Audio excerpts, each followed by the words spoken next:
says it is because, unlike luck, lucky breaks are something you can control. And lucky people, whether they know it or not, have taken specific steps to make their good luck. You can influence lucky breaks in two ways. You have to intentionally put yourself in luck's way, and you must make people want to help you because they believe that you deserve their help. Once you have let the world know you are ready for a break, luck is largely a matter of being introduced to opportunities by people who open doors for us. Myers calls these people gatekeepers. Gatekeepers offer help not only out of goodwill, but also because they hope you will help them in return when you are in a position to do so.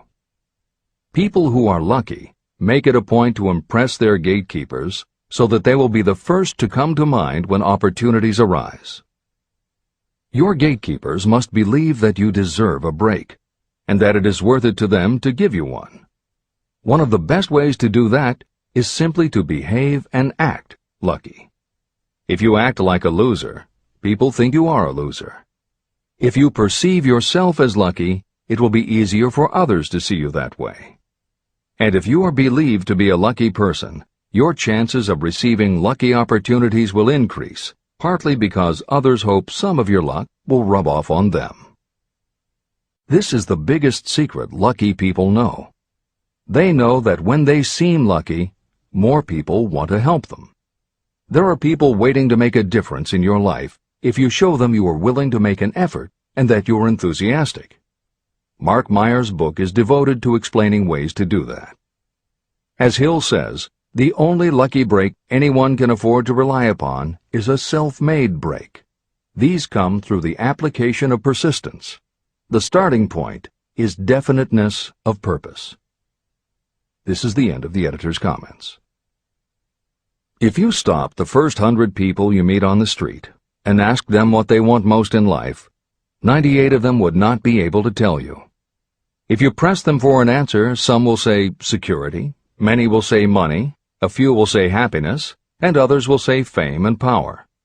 Some might tell you they want social recognition, ease in living, the ability to sing, dance, or write. But none of them will be able to give you the slightest indication of a plan by which they hope to attain these vaguely expressed wishes. Riches do not respond to wishes. They respond only to definite plans, backed by definite desires through constant persistence. How to develop persistence. There are 4 simple steps that lead to the habit of persistence. They call for no great amount of intelligence, no particular amount of education, and little time or effort. These necessary steps are: 1. A definite purpose, backed by a burning desire for its fulfillment. 2. A definite plan, expressed in continuous action. 3. A mind closed tightly against all negative and discouraging influences, including negative suggestions of relatives, friends, and acquaintances. 4. A friendly alliance with one or more persons who will encourage you to follow through with both plan and purpose. These 4 steps are essential for success in all walks of life. An important purpose of the 13 principles of this philosophy is to enable you to take those 4 steps as a matter of habit. They are steps by which you may control your economic destiny. They are steps that lead to freedom and independence of thought. They are steps that lead to riches, in small or great quantities.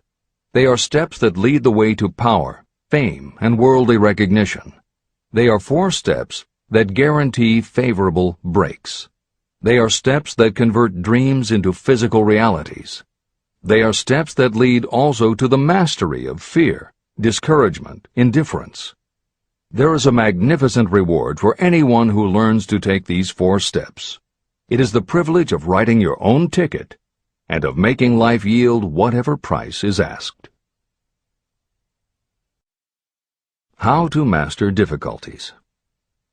What mystical power gives people of persistence the capacity to master difficulties? Does the quality of persistence set up in your mind some form of spiritual, mental, or chemical activity that gives you access to supernatural forces? Does infinite intelligence throw itself on the side of the person who still fights on when the whole world seems to be against them?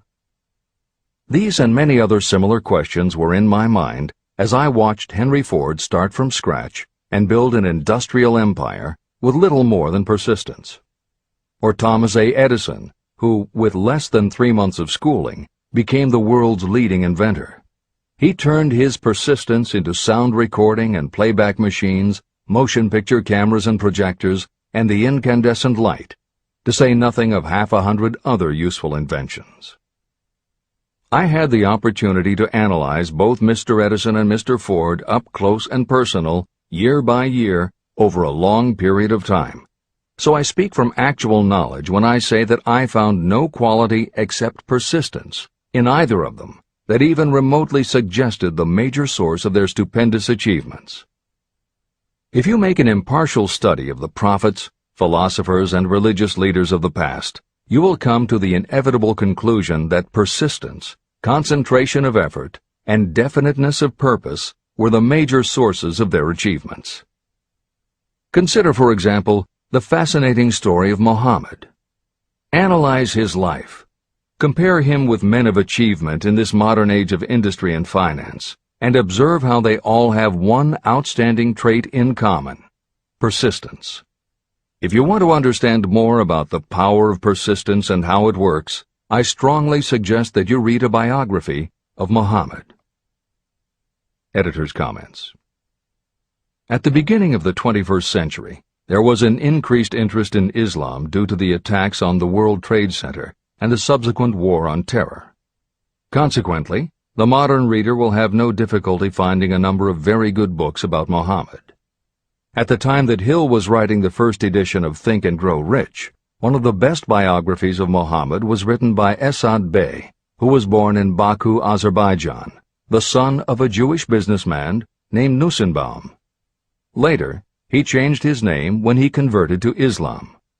During the Russian Revolution, he fled his home for Berlin, where he lived until the rise of Hitler again forced him to move, first to Austria and then finally to Italy.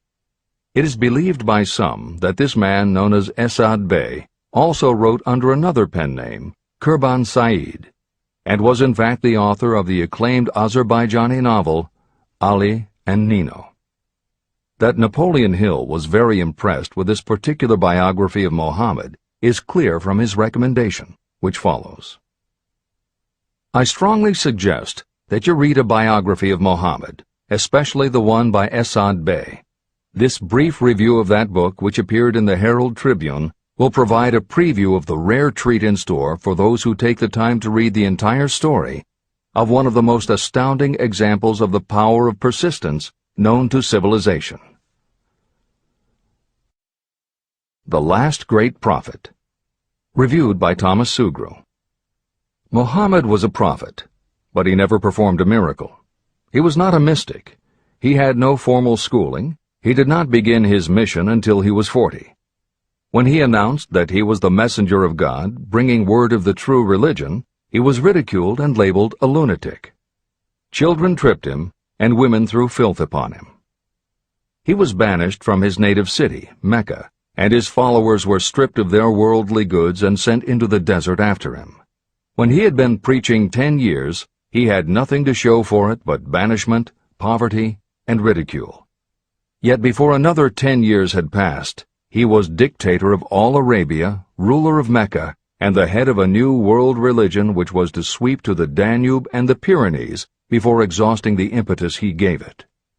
That impetus was threefold: the power of words, the efficacy of prayer, and man's kinship with God. His career never made sense. Muhammad was born to impoverished members of a leading family of Mecca. Because Mecca, the crossroads of the world, home of the magic stone called the Kaaba, great city of trade and the center of trade routes, was unsanitary, its children were sent to be raised in the desert by Bedouins. Muhammad was thus nurtured, drawing strength and health from the milk of nomad, vicarious mothers. He tended sheep and soon hired out to a rich widow as leader of her caravans. He traveled to all parts of the Eastern world, talked with many men of diverse beliefs, and observed the decline of Christianity into warring sects. When he was 28, Khadijah, the widow, looked upon him with favor and married him. Her father would have objected to such a marriage, so she got him drunk and held him up while he gave the paternal blessing.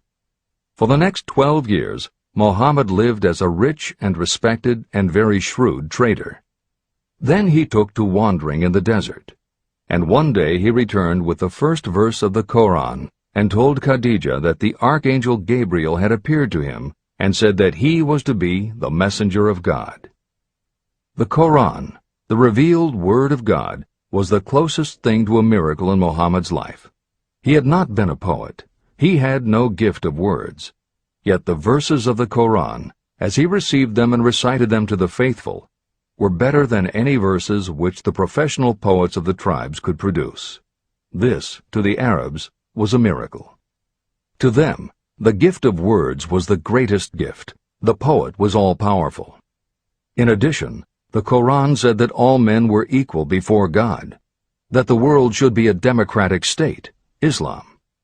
It was this political heresy, plus Muhammad's desire to destroy all the 360 idols in the courtyard of the Kaaba, which brought about his banishment. The idols brought the desert tribes to Mecca, and that meant trade. So the businessmen of Mecca, the capitalists, of which he had been one, set upon Muhammad.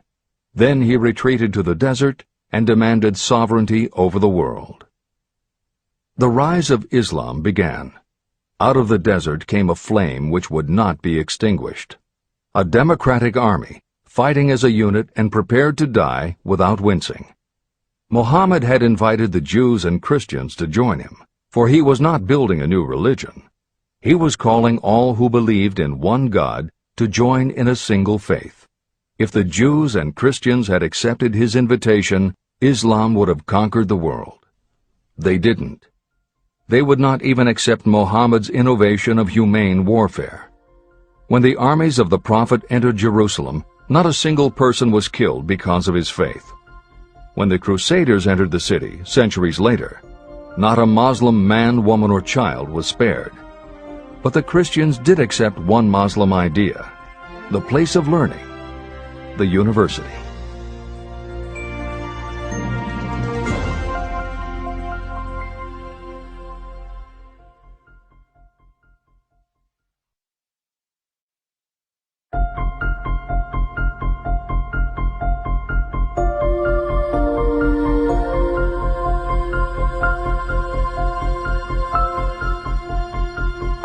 The ladder of success is never crowded at the top. Chapter 11. Power of the Mastermind, the Driving Force. The 9th step toward riches. Power is essential for success in the accumulation of money. Plans are useless without sufficient power to turn them into action. This chapter will describe the method by which an individual may attain and apply power. Power may be defined as organized and intelligently directed knowledge. Power, as the term is used here, refers to organized effort, sufficient to enable an individual to transmute desire into its monetary equivalent. Organized effort is produced through the coordination of effort of 2 or more people who work toward a definite end in a spirit of harmony. Power is required to accumulate money. Power is necessary to keep the money after it has been accumulated. How can power be acquired? If power is organized knowledge, let us examine the sources of knowledge. Infinite intelligence. This source of knowledge may be accessed with the aid of creative imagination through the subconscious mind, as described in the previous chapters on faith, autosuggestion, and imagination, and as will be elaborated on in Chapter 13, the subconscious mind, and Chapter 14, the brain. Accumulated experience. The accumulated experience of humanity may be found in any well-equipped public library. An important part of this accumulated experience is taught in public schools and colleges, where it has been classified and organized. Editor's comment. The computer revolution and the Internet have had a profound effect upon the quantity of information available and on the ease of access and ability to organize that information. This is the end of the editor's comment. Experiment and research. In the field of science, and in practically every other walk of life, people are gathering, classifying, and organizing new facts daily. This is the source to which you must turn when knowledge is not available through accumulated experience. Here, too, the creative imagination must often be used. Editor's comment. Today, because of the computer revolution and the Internet, publishing and dissemination of information happens so quickly that there is almost no lag time between experiment or research and the integration of those results into available knowledge. This is the end of the editor's comment. Knowledge may be acquired from any of the foregoing sources. It may be converted into power by organizing it into definite plans and by putting those plans into action. If you examine the three sources of knowledge, you will see how difficult it would be if you had to depend upon just your own efforts to assemble all the knowledge you need and turn it into definite plans of action. If your plans are big and comprehensive, generally you will have to get others to cooperate with you if you are going to organize your knowledge so that you can turn your plans into power. Gaining power through the mastermind. The mastermind may be defined as coordination of knowledge and effort in a spirit of harmony between two or more people for the attainment of a definite purpose. No individual may have great power without utilizing the mastermind. In Chapter 8, Organized Planning, I commented on how to create plans for translating desire into its monetary equivalent. If you carry out these instructions with persistence and intelligence, and use discrimination in choosing your mastermind group, your objective will have been halfway reached even before you begin to recognize it. Editor's comments. In the following section, Hill describes the two kinds of power that an individual can access by assembling a mastermind alliance and working with that group. The first kind of power that he mentions is economic power, which needs no comment from the editors. However, to describe the second kind of power, for want of a better term, Hill uses the term psychic. Because this word has taken on connotations that Hill never intended, this concept deserves clarification before you read on. As is obvious throughout this book, Napoleon Hill was a very practical man. His use of the word psychic in this chapter has nothing to do with seances, fortune-telling, magic, or any other aspect of the paranormal. The word psychic is defined as of or pertaining to the human mind, and Hill uses the term to describe something pertaining to the mind that everyone reading this book has experienced. It is that feeling you get when you are working together with other people. Everyone is very focused on the same goal, and it is going so well that you seem to be in tune with each other. When that happens, you not only work well with the others, but your own work and ideas also seem to be operating on a higher and better plane than usual. This is the end of the editor's comments. So you may better understand the potential power available to you through a properly chosen mastermind group, I will explain the two characteristics of the mastermind principle. One kind of power is economic, and the other psychic. Economic power. The economic feature is obvious. Economic advantages may be created by any person who surrounds himself with the advice, counsel, and personal cooperation of a group of people who are willing to lend him or her wholehearted aid in a spirit of perfect harmony. This form of cooperative alliance has been the basis of nearly every great fortune. Your understanding of this great truth may definitely determine your financial status. Psychic power. What I refer to as the psychic phase of the mastermind principle is a little more difficult to comprehend. You'll get a better sense of the meaning from this statement. No two minds ever come together without creating a third, invisible, intangible force which may be likened to a third mind. The human mind is a form of energy. When the minds of two people are coordinated in a spirit of harmony, the energy of each mind seems to pick up on the energy of the other mind, which constitutes the psychic phase of the mastermind. The mastermind principle, or rather the economic feature of it, was first called to my attention by Andrew Carnegie. Discovery of this principle was responsible for the choice of my life's work. Mr. Carnegie's mastermind group consisted of a staff of approximately 50 people with whom he surrounded himself for the purpose of manufacturing and marketing steel. He knew little of the technical side of the steel business. His strength was his ability to get others to work together in perfect harmony toward achieving a common goal. Carnegie attributed his entire fortune to the power he accumulated through this mastermind alliance.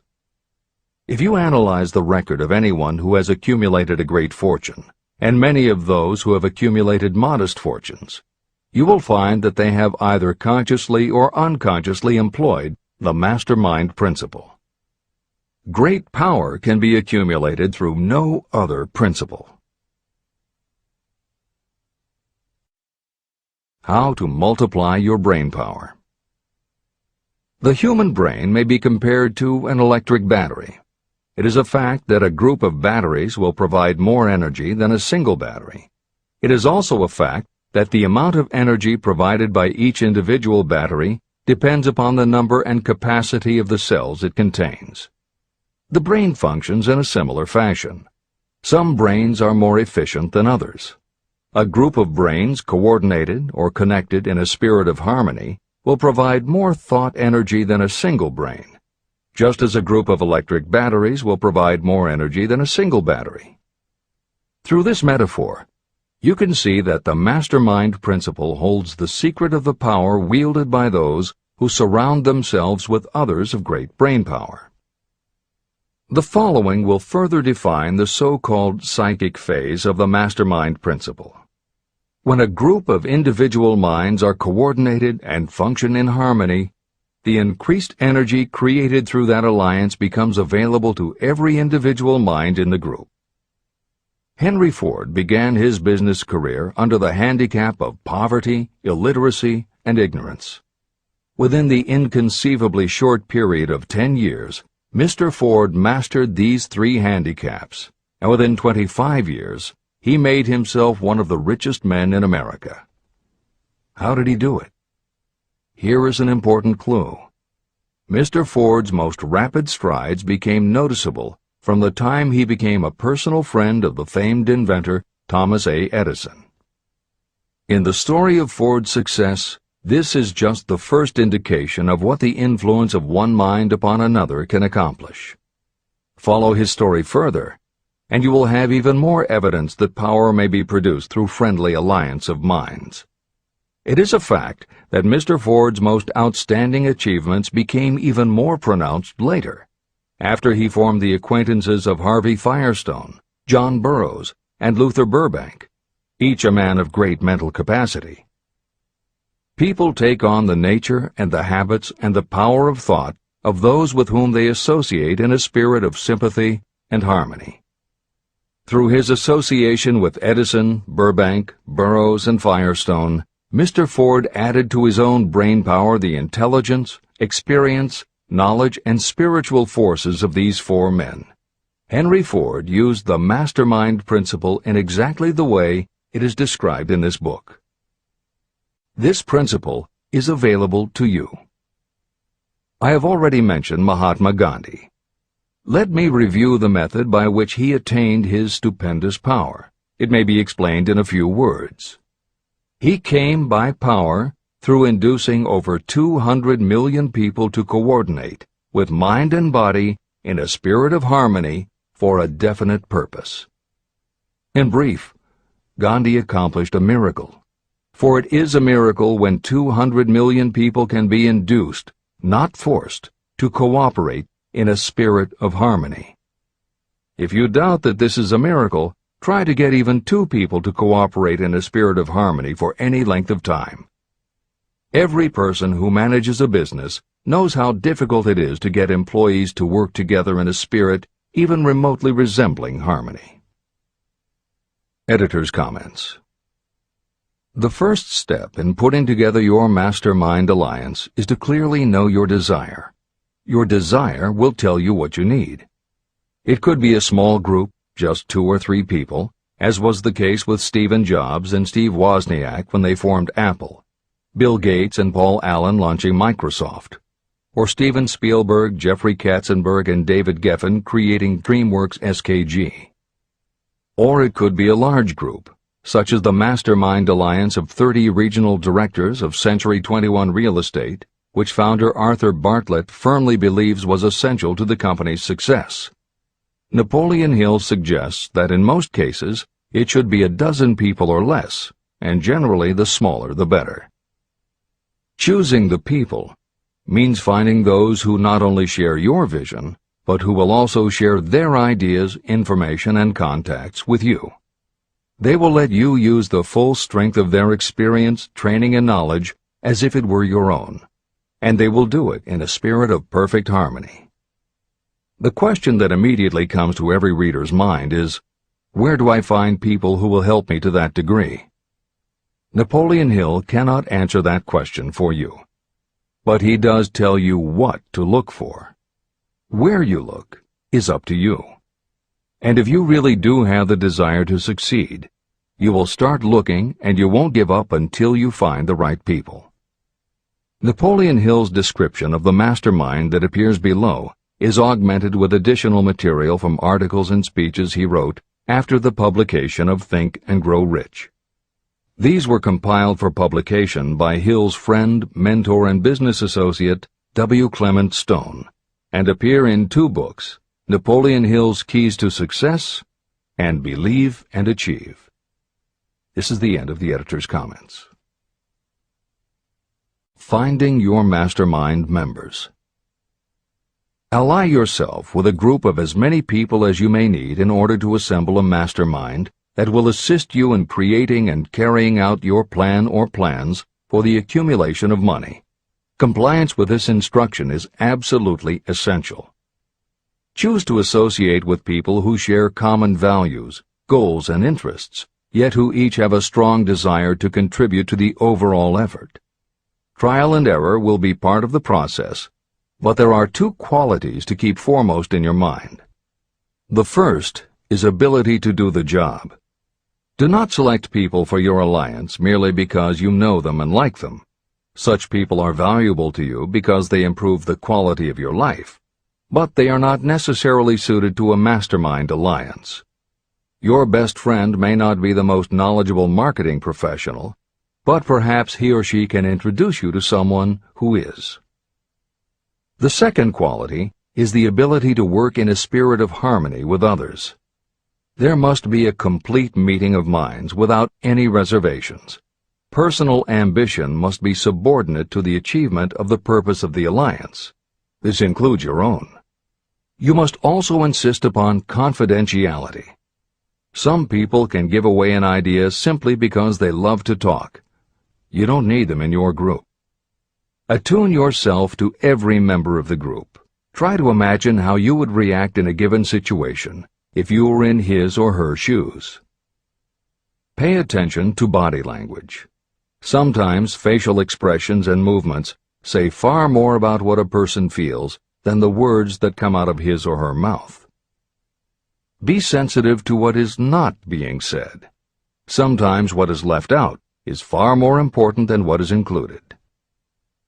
Don't try to force the group along too quickly.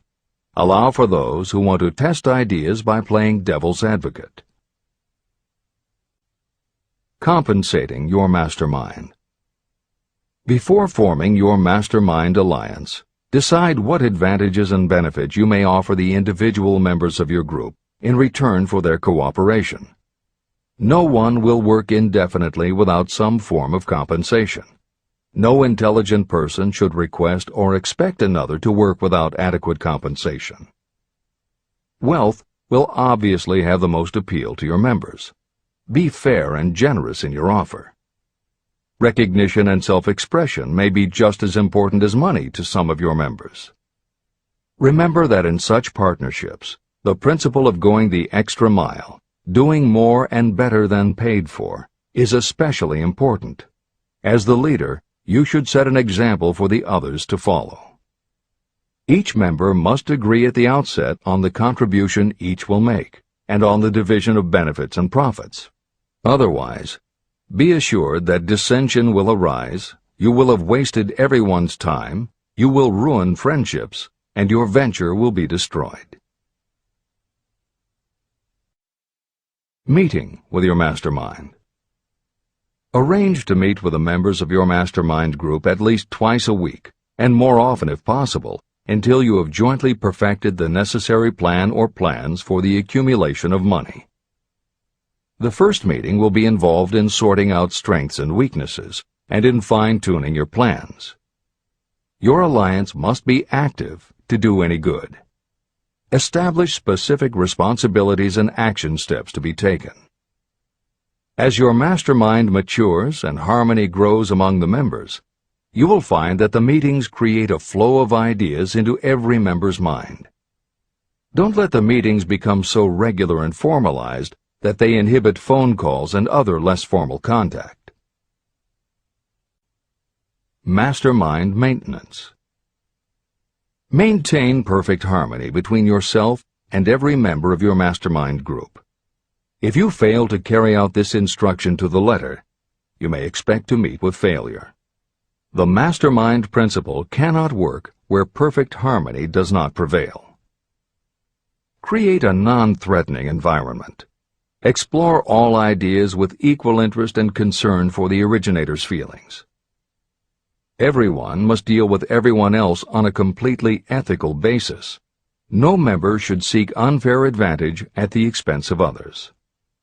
As the leader, you must inspire confidence in your members by your dedication to your desire, which is the object of the group. The members must know with certainty that you are reliable, trustworthy, and loyal. When you are finally ready to present the results of your efforts to investors, buyers, or the public, you may face your greatest leadership challenge in maintaining the harmony of your mastermind. The group's efforts will now be judged by outsiders, and facing judgment takes courage and persistence. The courage of separate individuals is nothing compared with that of a united team. The more you are able to maintain harmony, the greater the power, and the greater the power, the more resistance you can overcome. Marriage and the mastermind. A mastermind alliance with the person you love most deeply is of untold importance. If you are married and have not built your relationship on the same principles of harmony that are crucial to any alliance, you may have some reselling to do with your spouse. Set aside time each day to talk about what you want to achieve and how you are going about it. Rely on your definiteness of purpose to build your persuasive abilities, to convince your partner of the benefits of the work you are doing.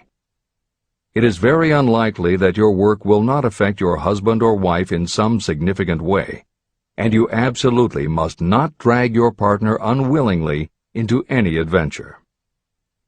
Build your mastermind alliance into your marriage from the start, and it will steady and support you through the darkest moments. In fact, your whole family should be incorporated into your alliance. Lack of harmony at home can easily spill over elsewhere. A united family is a great team. The mastermind and infinite intelligence.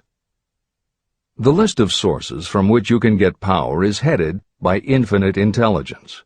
When two or more people coordinate in a spirit of harmony and work toward a definite objective, they place themselves in position to absorb power directly from that great universal storehouse that I refer to as infinite intelligence.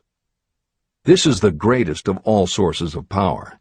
It is the source to which geniuses and great leaders turn, whether they may be conscious of the fact or not. In Chapter 13, The Subconscious Mind, and Chapter 14, The Brain, the methods for accessing infinite intelligence will be described in greater detail. This is not a course on religion. Neither the principle of infinite intelligence nor any other principle in this book should be interpreted as interfering with, endorsing, or rejecting any person's religious beliefs. This book is confined exclusively to instructing the reader how to transmute the definite purpose of desire for money into its monetary equivalent. Read, and really think about what you are reading. Soon the entire subject will unfold, and you will see it in perspective. At this point, you are only seeing the detail of the individual chapters. Editor's comments. This chapter would not be complete without commenting on a mastermind that came into being almost 15 years after the first publication of Think and Grow Rich. Napoleon Hill's own mastermind alliance with multimillionaire businessman and philanthropist W. Clement Stone. On May 2, 1951, at the age of 67, Napoleon Hill and his wife Annie Lou agreed it was time for Napoleon to think about retiring. They decided to begin by cutting back on his speaking engagements after he completed the lectures that were already on his calendar, including one he was scheduled to give a few weeks later in Chicago. Unbeknownst to them, at that event, W. Clement Stone had prearranged to sit at the head table next to Napoleon Hill. Like Hill, Stone had been born into poverty. At the age of 6, he started selling newspapers to help pay the rent, and by 13, he owned his own stand. By 16, he was selling insurance, and by 20, he'd managed to scrape together $100, which he used to start his own insurance agency. Stone was a consummate salesman and motivator, and his company was growing very nicely. Then in 1938, he read Think and Grow Rich, and was so inspired by it that he bought a copy for every one of his employees, and continued to do so for each new person who joined his company. Over the years, this amounted to thousands of copies. When Stone was introduced to Hill, he told him about all the copies he had purchased of Think and Grow Rich, and said that he firmly believed it was Hill's book that had transformed his sales force and turned his company from modest to extraordinary success. Napoleon Hill and W. Clement Stone found that they were in such complete accord that by the end of their first meeting, Hill had decided to postpone his retirement and join with Stone in a venture dedicated to creating a better world for this and future generations. Within a year, they launched Napoleon Hill Associates. They published new books by Hill, including How to Raise Your Own Salary and The Master Key to Riches. They reissued Hill's earlier bestsellers, and they co-authored a new bestseller, Success Through a Positive Mental Attitude. They also launched Success Unlimited magazine, created PMA Science of Success home study courses, made television programs, radio shows, a documentary film entitled A New Sound in Paris, which showed the amazing changes that happened when the entire town of Paris, Missouri, adopted the Napoleon Hill philosophy, and they both crisscrossed America speaking, teaching, giving interviews, and spreading the philosophy to as many people as possible. In addition to his work with Napoleon Hill Associates, Hill also consulted to W. Clement Stone's company, Combined Insurance Company of America. Hill designed and implemented a new training program for the sales force, which was so successful he astounded the business world by helping Stone grow his company from $30 million in assets to $100 million in less than 10 years. When W. Clement Stone passed away in 2002, his company, now known as Aon Corporation, had revenues of $2 billion a year.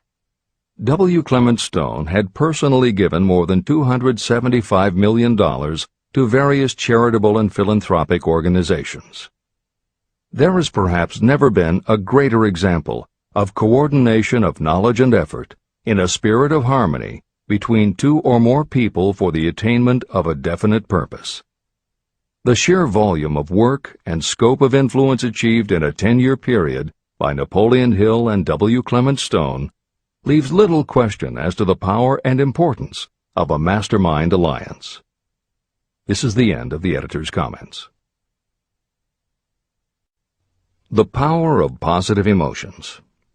Money is shy and elusive.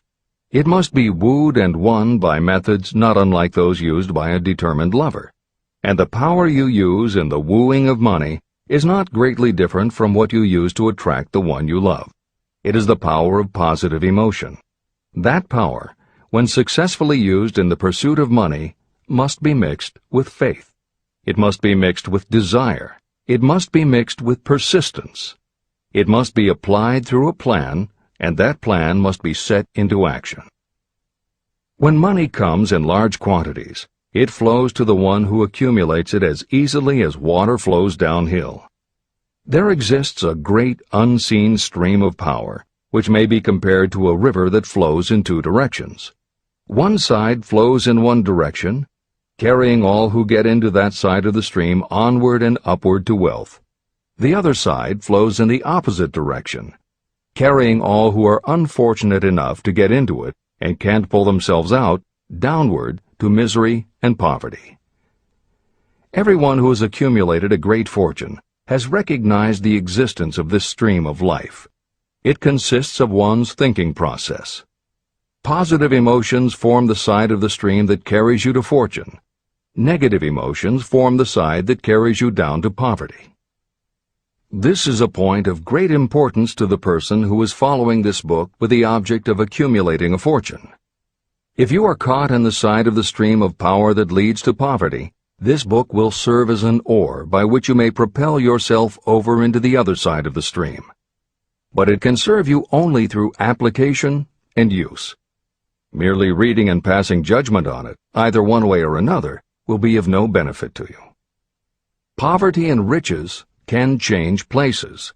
But when riches take the place of poverty, the change only happens through well-conceived and carefully executed plans. The same is not true of poverty. Poverty needs no plan. It needs no one to help it because it is bold and ruthless. Riches are shy and timid. They have to be attracted. More gold has been mined from the thoughts of men than has ever been taken from the earth. Chapter 12. Sexuality, Charisma, and Creativity. The 10th step toward riches. Editor's comments. What motivates human beings is the subject of continuing scientific research and philosophical debate. There is general agreement that the prime motivators are the basic human needs for food and water, shelter and clothing, and safety. Beyond these basic life-sustaining needs, however, there are other factors that motivate people to action. It is the definition of the other factors and their order of importance that continues to be open to interpretation. Perhaps the most widely known theory is psychologist Abraham Maslow's hierarchy of human needs, which lists 8 levels of motivational forces, starting with the basic physiological and safety needs, then ascends through belonging and love, esteem, understanding, aesthetics, self-actualization, and transcendence. Other psychologists and sociologists have defined and arranged the categories differently, but in almost all cases there is agreement that after the primary life-sustaining needs are met, sex and love are the next most important motivating forces. Napoleon Hill also compiled a hierarchy of what he referred to as mind stimuli. Like Maslow and other researchers, Hill identified sex and love as the most powerful non-life-sustaining factors in human motivation. But his focus was not on sex and love as they pertain to procreation. Hill was intrigued by the theory that if sex and love are such powerful forces in driving humans to action, there might be a correlation to outstanding achievement or material success. And if such a relationship exists, can the motivating force be intentionally channeled to this purpose? In the original edition of the following chapter, Hill used terms such as sex emotion and sex energy in his analysis of these motivating forces as they relate to attitude and personality. In this context, the use of the word sex was not meant to have the physical connotation that it often has today. Today these concepts would be conveyed by words such as sexuality, passion, or charisma. In this edition, where appropriate, the editors have opted for the modern usage of these and similar terms. This is the end of the editor's comments. Charisma. The world is ruled, and the destiny of civilization is established by the human emotions. People are influenced more by feelings than by reason. Your creativity is set into action entirely by emotions, and not by cold reason. The human mind responds to stimuli, through which it may be keyed up in such a way that it takes on characteristics such as enthusiasm, creative imagination, and intense desire. The stimuli to which the mind responds most freely are 1. The desire for sexual expression, 2. Love, 3. A burning desire for fame, power, or financial gain, money, 4. Music, 5. Close friendship and/or admiration, 6. A mastermind alliance based upon the harmony of two or more people who ally themselves for advancement, 7. Mutual suffering, such as that experienced by people who are persecuted, 8. Autosuggestion, 9. Fear, 10. Alcohol and drugs. The desire for sexual expression comes at the head of the list of stimuli that step up the mind and start the wheels of physical action. The emotions associated with a human sexual drive bring into being a state of mind. When motivated by this desire, people often show courage, willpower, persistence, imagination, and creative ability that they don't normally have. So strong and impelling is the desire for sexual expression that people freely run the risk of life and reputation because of it. A river may be dammed and its water controlled for a time, but eventually it will force an outlet. The same is true of the emotions related to sexual expression. It may be submerged and controlled for a time, but its very nature causes it to be ever-seeking means of expression. The desire for sexual expression is inborn and natural. The desire cannot and should not be submerged or eliminated, but it can be given other outlets that enrich the body, mind, and spirit. When harnessed and redirected, this motivating force has been used as a powerful creative force in literature, art, and other pursuits, including the accumulation of riches. A teacher who has trained more than 30,000 salespeople came to the conclusion that individuals who are most confident sexually are the most efficient salespeople. The explanation is that the factor of personality known as personal magnetism is a manifestation of sexual energy. Editor's comments. There have been numerous psychological and sociological studies about the relationship between sexuality and success that tend to support Hill's observation. Because physical characteristics are the most quantifiable aspects of sexuality, most research studies focus on gender, attractiveness, body size, and age, and they measure indicators such as first impressions, expectation of performance, perception of performance, and social interaction. These studies generally conclude that when comparing individuals of equal competence, for men, the perception is that taller men will do better than short, a full head of hair will outperform balding, handsome or virile will beat out plain or older. For women, the results are comparable. The perception is that attractive performs better than plain, slim or shapely scores higher than overweight, younger is expected to be superior to older. These observations about physical sexuality may seem obvious, but they lead to a conclusion that is very significant. Obviously, not all people who succeed are tall and virile or attractive and shapely. It is also a fact that the success of those who are short, balding, plump, or plain isn't always due to superior skill or luck. Clearly, there is another kind of attractiveness that often supersedes physical appeal. This other kind of attractiveness is connected to human sexuality, but it is not what would usually be referred to as sexy. People who have this quality are often said to have chemistry, personality, charm, or appeal. Hill called this kind of attraction personal magnetism. Today, the more common term is charisma. This is the end of the editor's comments. When employing salespeople, a good sales manager looks for personal magnetism or charisma as the first requirement.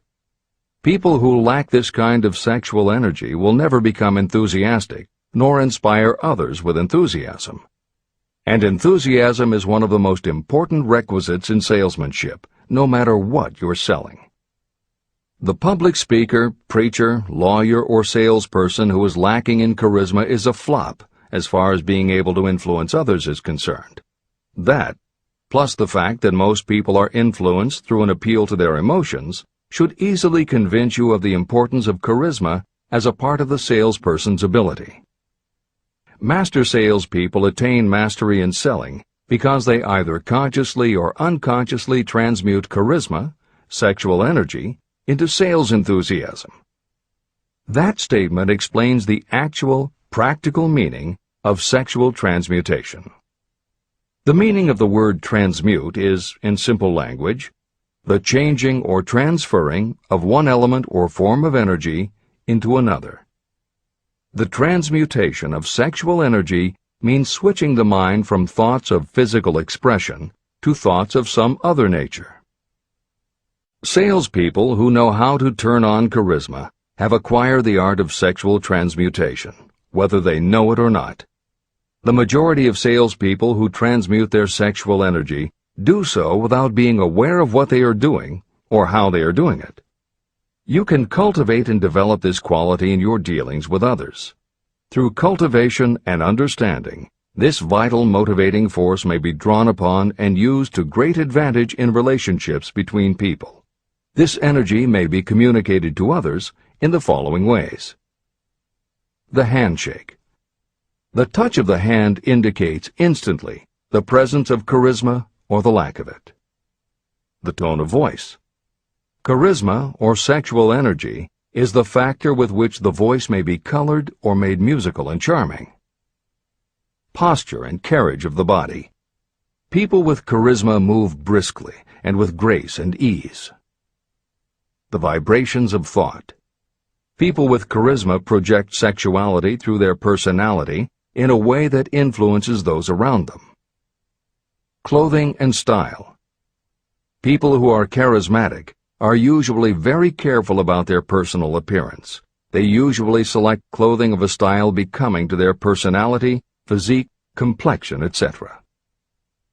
Editor's comments. Having established a link between sexuality and success in the form of charisma, in the following section, Napoleon Hill explores how sexuality might also be a motivating factor in success by enhancing creativity. To illustrate the connection, Hill draws upon the biographies of historical figures who exhibited both charisma and exceptional creativity. In the time since Hill conducted his research, many women have risen to positions of power and influence. Their accomplishments have been well documented and are readily available in bookstores and libraries. However, when Hill was assembling his data, the majority of historical biographies available were about successful men. Further, the successful industrialists and political leaders he had personally studied during the previous 30 years were also men. Because of this limitation, Hill does not theorize about the role men might play in motivating the success of women. This issue is addressed in a later editorial comment. This is the end of the editor's comments. Creativity. It seemed quite significant to me when I made the discovery that practically every great leader I had the privilege of analyzing was a man whose achievements were largely inspired by a woman. In most instances, the woman was a wife, of whom the public had heard little or nothing. In a few of the cases I studied, the source of inspiration was the other woman. The pages of history are filled with the records of great men whose achievements may be traced directly to the influence of women who aroused the creative faculties of their minds. Napoleon Bonaparte was one of these. When inspired by his first wife, Josephine, he was irresistible and invincible. When his better judgment, or reasoning faculty prompted him to put Josephine aside, he began to decline. His defeat and exile to St. Helena were not far distant. Abraham Lincoln was a notable example of a great leader who achieved his greatness through the discovery and use of his faculty of creative imagination. It is noted in practically every book written about Lincoln that he discovered and began to use this faculty as the result of the love that he experienced when he met Anne Rutledge. This is more than an interesting historical fact. It is of significance in connection with the role sexuality plays in the study of the source of genius. Following is a list of famous men of outstanding achievement: George Washington, Napoleon Bonaparte, William Shakespeare, Abraham Lincoln, Ralph Waldo Emerson, Robert Burns, Thomas Jefferson, Elbert Hubbard, Elbert H. Gary, Woodrow Wilson, John H. Patterson, Andrew Jackson, Enrico Caruso. Wherever there was evidence available in connection with the lives of these men of achievement, it indicated most convincingly that each possessed a highly developed sexual nature. An analysis of the information taken from biographies and historical writings leads to the following conclusions. 1. Those of greatest achievement have a highly developed sexual nature, but have learned the art of transmutation of sexual energy. 2. Those who have accumulated great fortunes and achieved outstanding recognition in literature, art, industry, architecture, and the professions were motivated by the influence of a mate or lover. When driven by these emotions, people become gifted with a superpower for action. If you understand this, you will also understand that sexual transmutation contains the secret of creative ability. Editor's comments. As noted previously, although Hill's analysis focused on men, today there is a wide range of biographies about women who have succeeded in every aspect of life, including business, politics, religion, sports, entertainment, and the arts. Bearing in mind that biographical information is always subjective, the reader can now find ample material from which to draw a conclusion as to whether Hill's theory about sexuality as a motivating force is equally evident in women. Napoleon Hill had to do an in-depth analysis of biographies in searching for indications that the subject sexuality had a correlation to their success. Today, we just turn on the television, and we're inundated with intimate details about both men and women, suggesting that the best and the brightest are apparently also the sexiest. Although scandals aren't usually cited as scientific proof, the exposés of some of the biggest entertainment and sports stars, high-profile CEOs of major companies, numerous politicians, and even a few presidents, all make at least a common-sense case for Hill's theory about the correlation between sexuality and success. This is the end of the editor's comments. Obviously, this does not mean that everyone who is highly sexed is a genius. People attain the status of a genius only when and if they stimulate their minds so that they can draw upon the forces available through the creative faculty of the imagination. Although it is the most important of the stimuli or motivators, the mere possession of sexual energy is not sufficient to produce a genius. The energy must be transmuted from desire for physical contact into some other form of desire and action before it will lift one to the status of a genius. Genius and creative imagination. A definition of genius might be someone who has discovered how to increase the intensity of thought to the point where that person can freely communicate with sources of knowledge not available through the ordinary rate of thought. This definition should prompt some questions in the mind of anyone reading this book. The first question should be, how may one communicate with sources of knowledge that are not available through ordinary thought? The next question should be, are there known sources of knowledge that are available only to geniuses, and if so, what are these sources and exactly how may they be reached? In the following, I will offer methods so that you can experiment and prove to yourself that this is true. By doing so, you will have the answer to both questions. Editor's comment. Humans perceive things through the 5 senses of sight, smell, taste, hearing, and touch. Another kind of perception, as when you have a feeling about something, was discussed in the chapters on desire, faith, and autosuggestion. This kind of perception is often referred to as the 6th sense, and in the following Hill explores the relationship between sexuality, motivation, creative imagination, and the 6th sense. This is the end of the editor's comment. The reality of a 6th sense has been fairly well established. This 6th sense is creative imagination. The faculty of creative imagination is something the majority of people never use during an entire lifetime, and if they do use it, it usually happens by mere accident. Only a small number of people deliberately use their creative imagination for a specific purpose. Those who do use this faculty voluntarily and with understanding of its functions are geniuses. Creative imagination is the direct link between your finite mind and what I have termed infinite intelligence.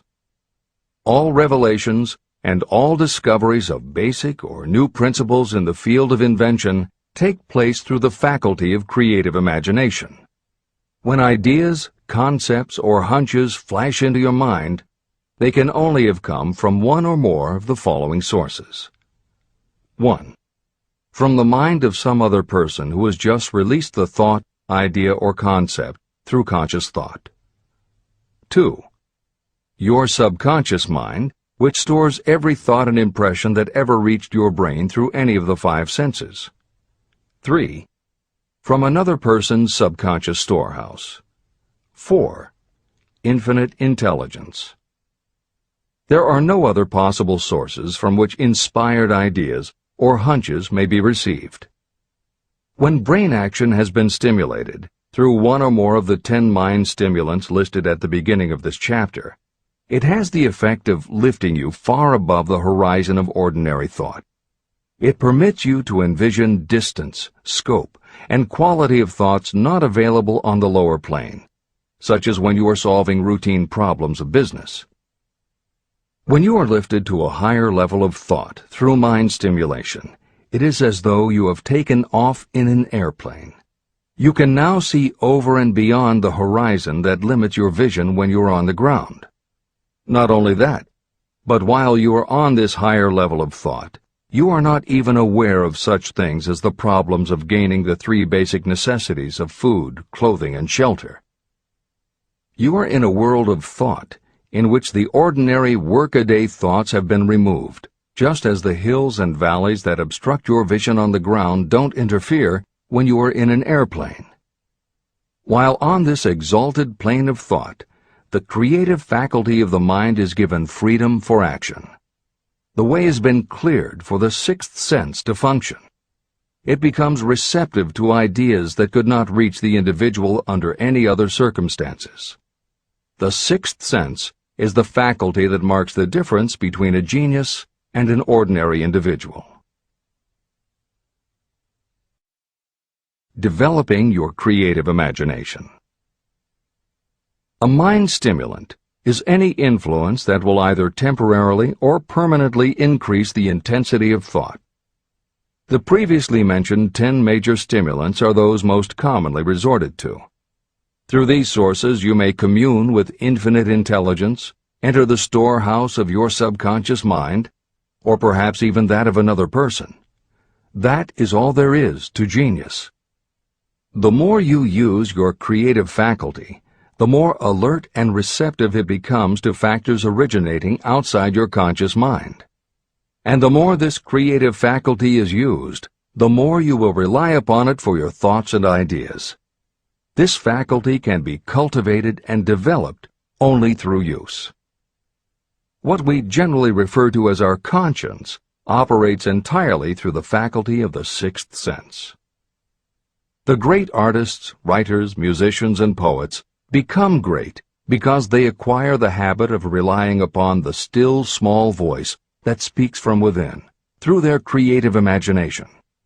Anyone with a keen imagination knows that some of their best ideas come through so-called hunches. One of the best-known public speakers admits that his speeches are only really great when he closes his eyes and begins to rely entirely upon the faculty of creative imagination. When asked why he closed his eyes just before the climax of his speech, he replied, "I do it because then I speak through ideas that come to me from within." One of America's most successful and best-known financiers has the habit of closing his eyes for 2 or 3 minutes before making a decision. When asked why, he replied, "With my eyes closed, I am able to draw upon a source of superior intelligence." Dr. Elmer R. Gates created more than 200 useful patents through the process of cultivating and using his creative faculty. His method is significant to anyone interested in attaining to the status of genius. Dr. Gates was one of the really great, though less publicized, scientists of the world. In his laboratory, he had what he called his personal communication room. It was practically soundproof, and all light could be shut out. It had a small table on which he kept a pad of writing paper. In front of the table, on the wall, was a light switch.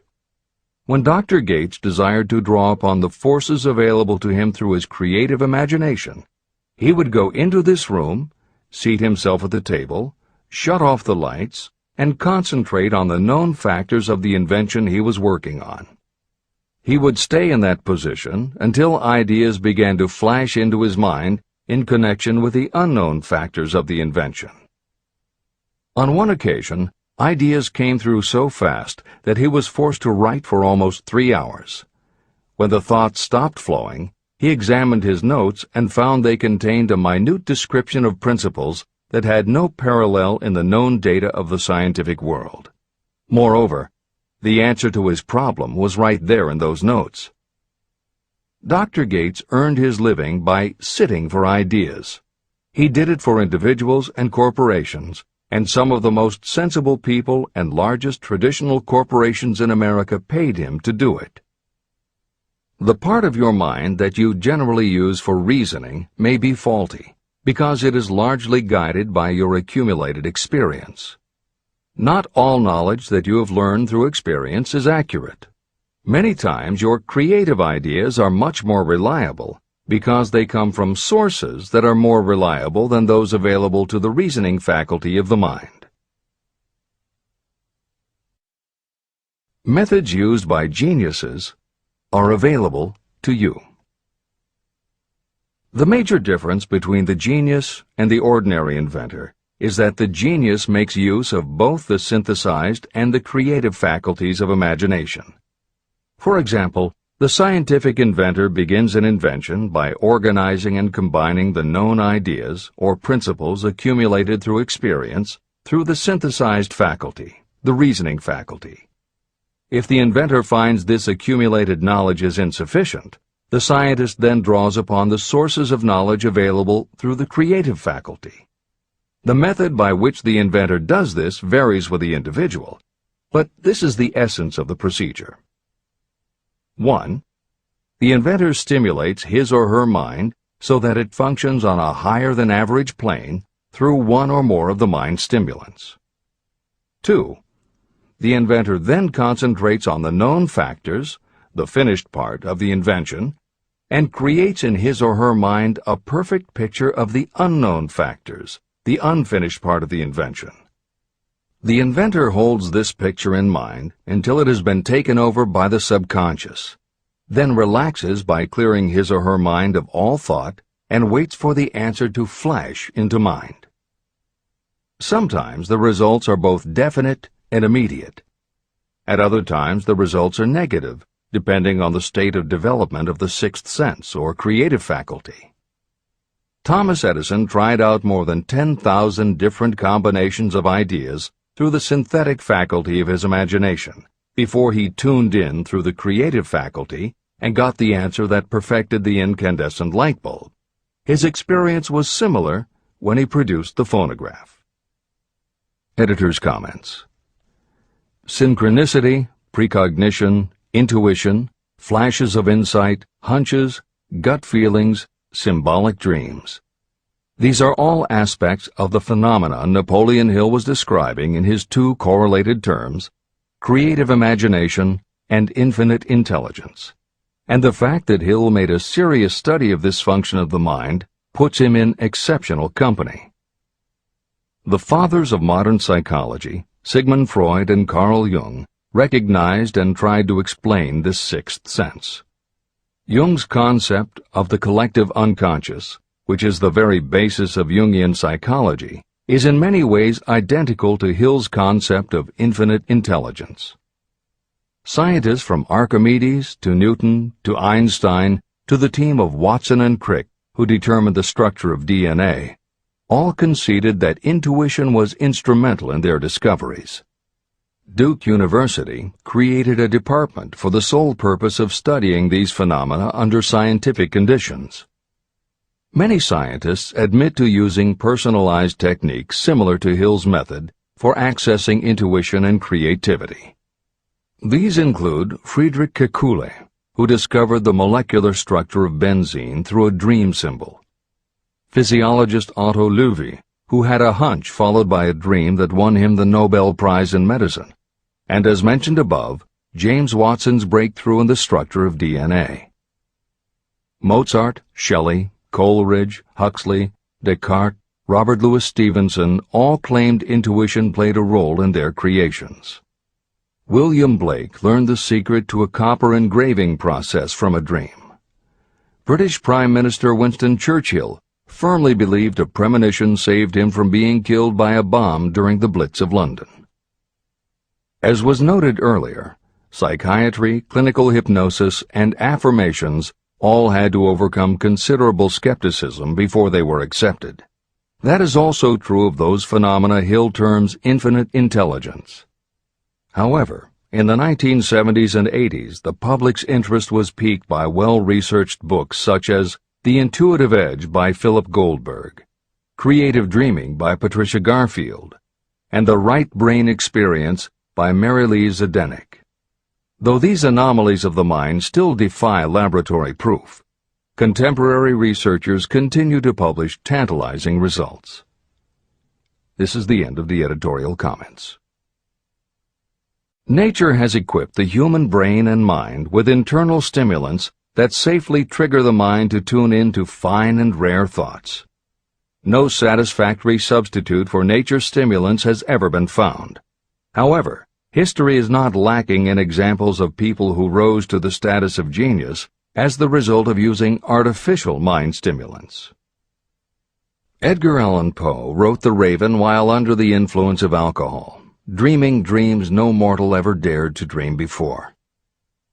Samuel Taylor Coleridge wrote Kubla Khan during an opium-induced dream, and Robert Burns wrote best when intoxicated. For auld lang syne, my dear, we'll take a cup of kindness yet for auld lang syne. It is true that these and others who are known as geniuses relied upon artificial mind stimulation. But a more important lesson to remember is how many of these people destroyed themselves through the use of those stimulants. Editor's comments.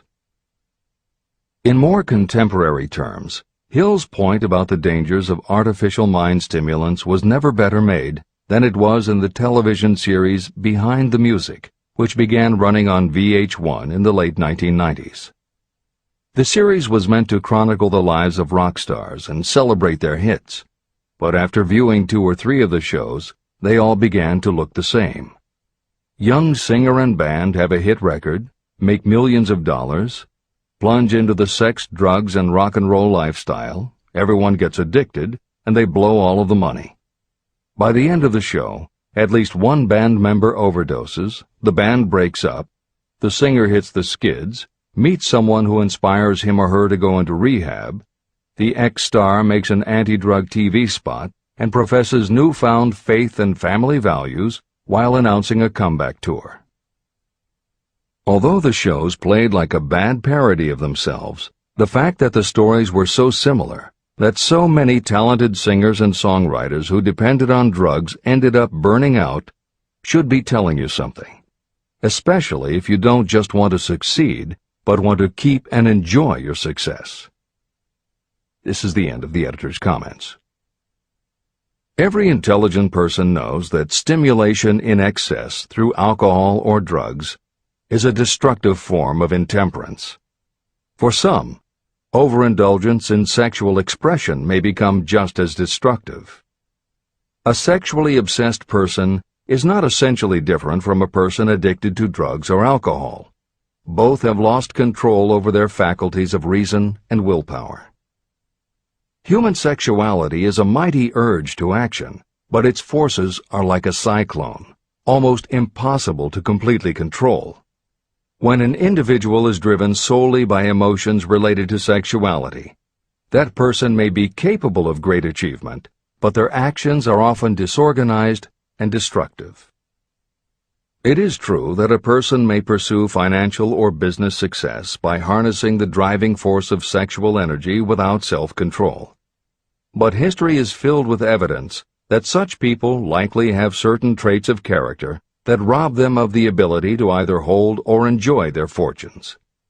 Ignorance of this potential pitfall has cost thousands of people their happiness, even though they possessed riches. From my analysis of over 25,000 people, I found that those who succeed in an outstanding way often do not hit their stride until they are beyond the age of 40 or 50. This fact was so astounding that it prompted me to go into the study of its cause most carefully. My investigation disclosed that the major reason why many people do not succeed early in life is their tendency to dissipate their energies through overindulgence. The majority of people never learn that sexual energy has possibilities other than physical expression. And many of those who make this discovery only do so after having wasted many years during the time when their sexual energy was at its height. Most people come to the realization by accident, and many don't even know they have tapped into this power. They may recognize that their power of achievement has increased, but they have no idea what caused the change. They are just vaguely aware that nature begins to harmonize the emotions of love and sex, so that they may draw upon these great forces and apply them as stimuli to action. The importance of love. Love, romance, and sex are all emotions capable of driving people to heights of superachievement. When combined, these three emotions may lift you to an altitude of a genius. Every person who has been moved by genuine love knows that it leaves enduring traces upon the human heart. The effect of love endures, because love is spiritual in nature. Those who cannot be stimulated to great heights of achievement by love are hopeless. They are dead, though they may seem to live.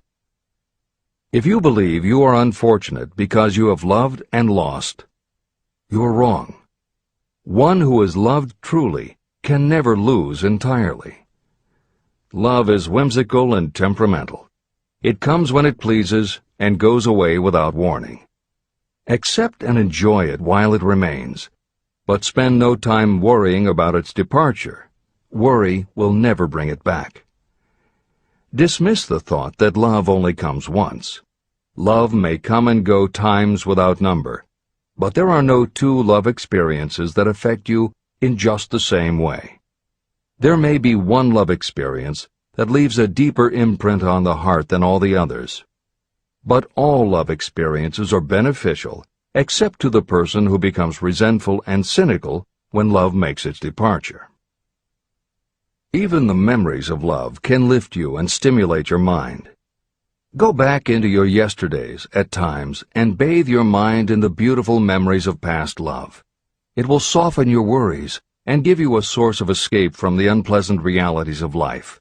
And maybe, during this temporary retreat into the world of fantasy, your subconscious mind will yield to you ideas or plans that may change the entire financial or spiritual status of your life.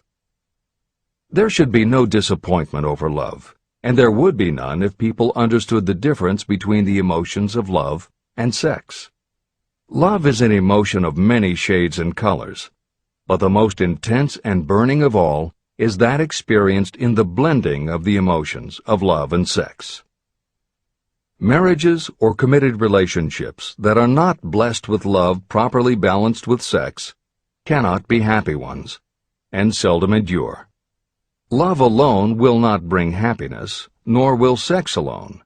Love is spiritual. Sex is biological.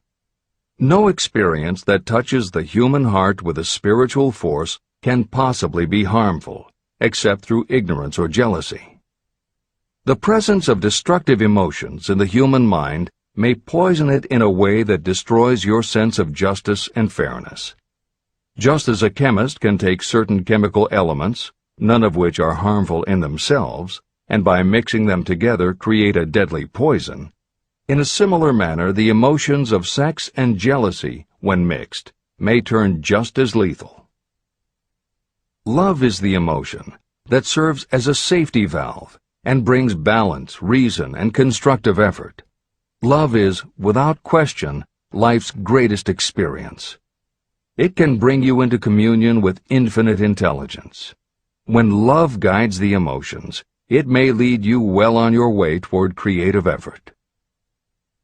The road to genius consists of the development, control, and use of sex, love, and romance. Briefly, the process may be stated as follows. Encourage the presence of the positive emotions as the dominating thoughts in your mind, and discourage all the destructive emotions. The mind is a creature of habit. It thrives on the dominating thoughts fed to it.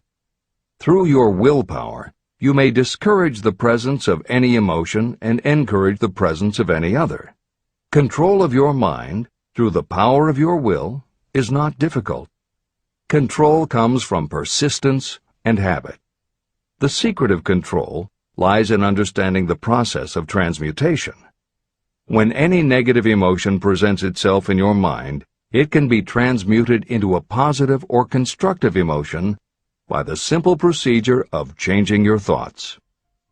There is no other road to genius than through voluntary self-effort. When the emotion of romance is added to those of love and sex, the obstructions between the finite mind and infinite intelligence are removed. Then, a genius has been born.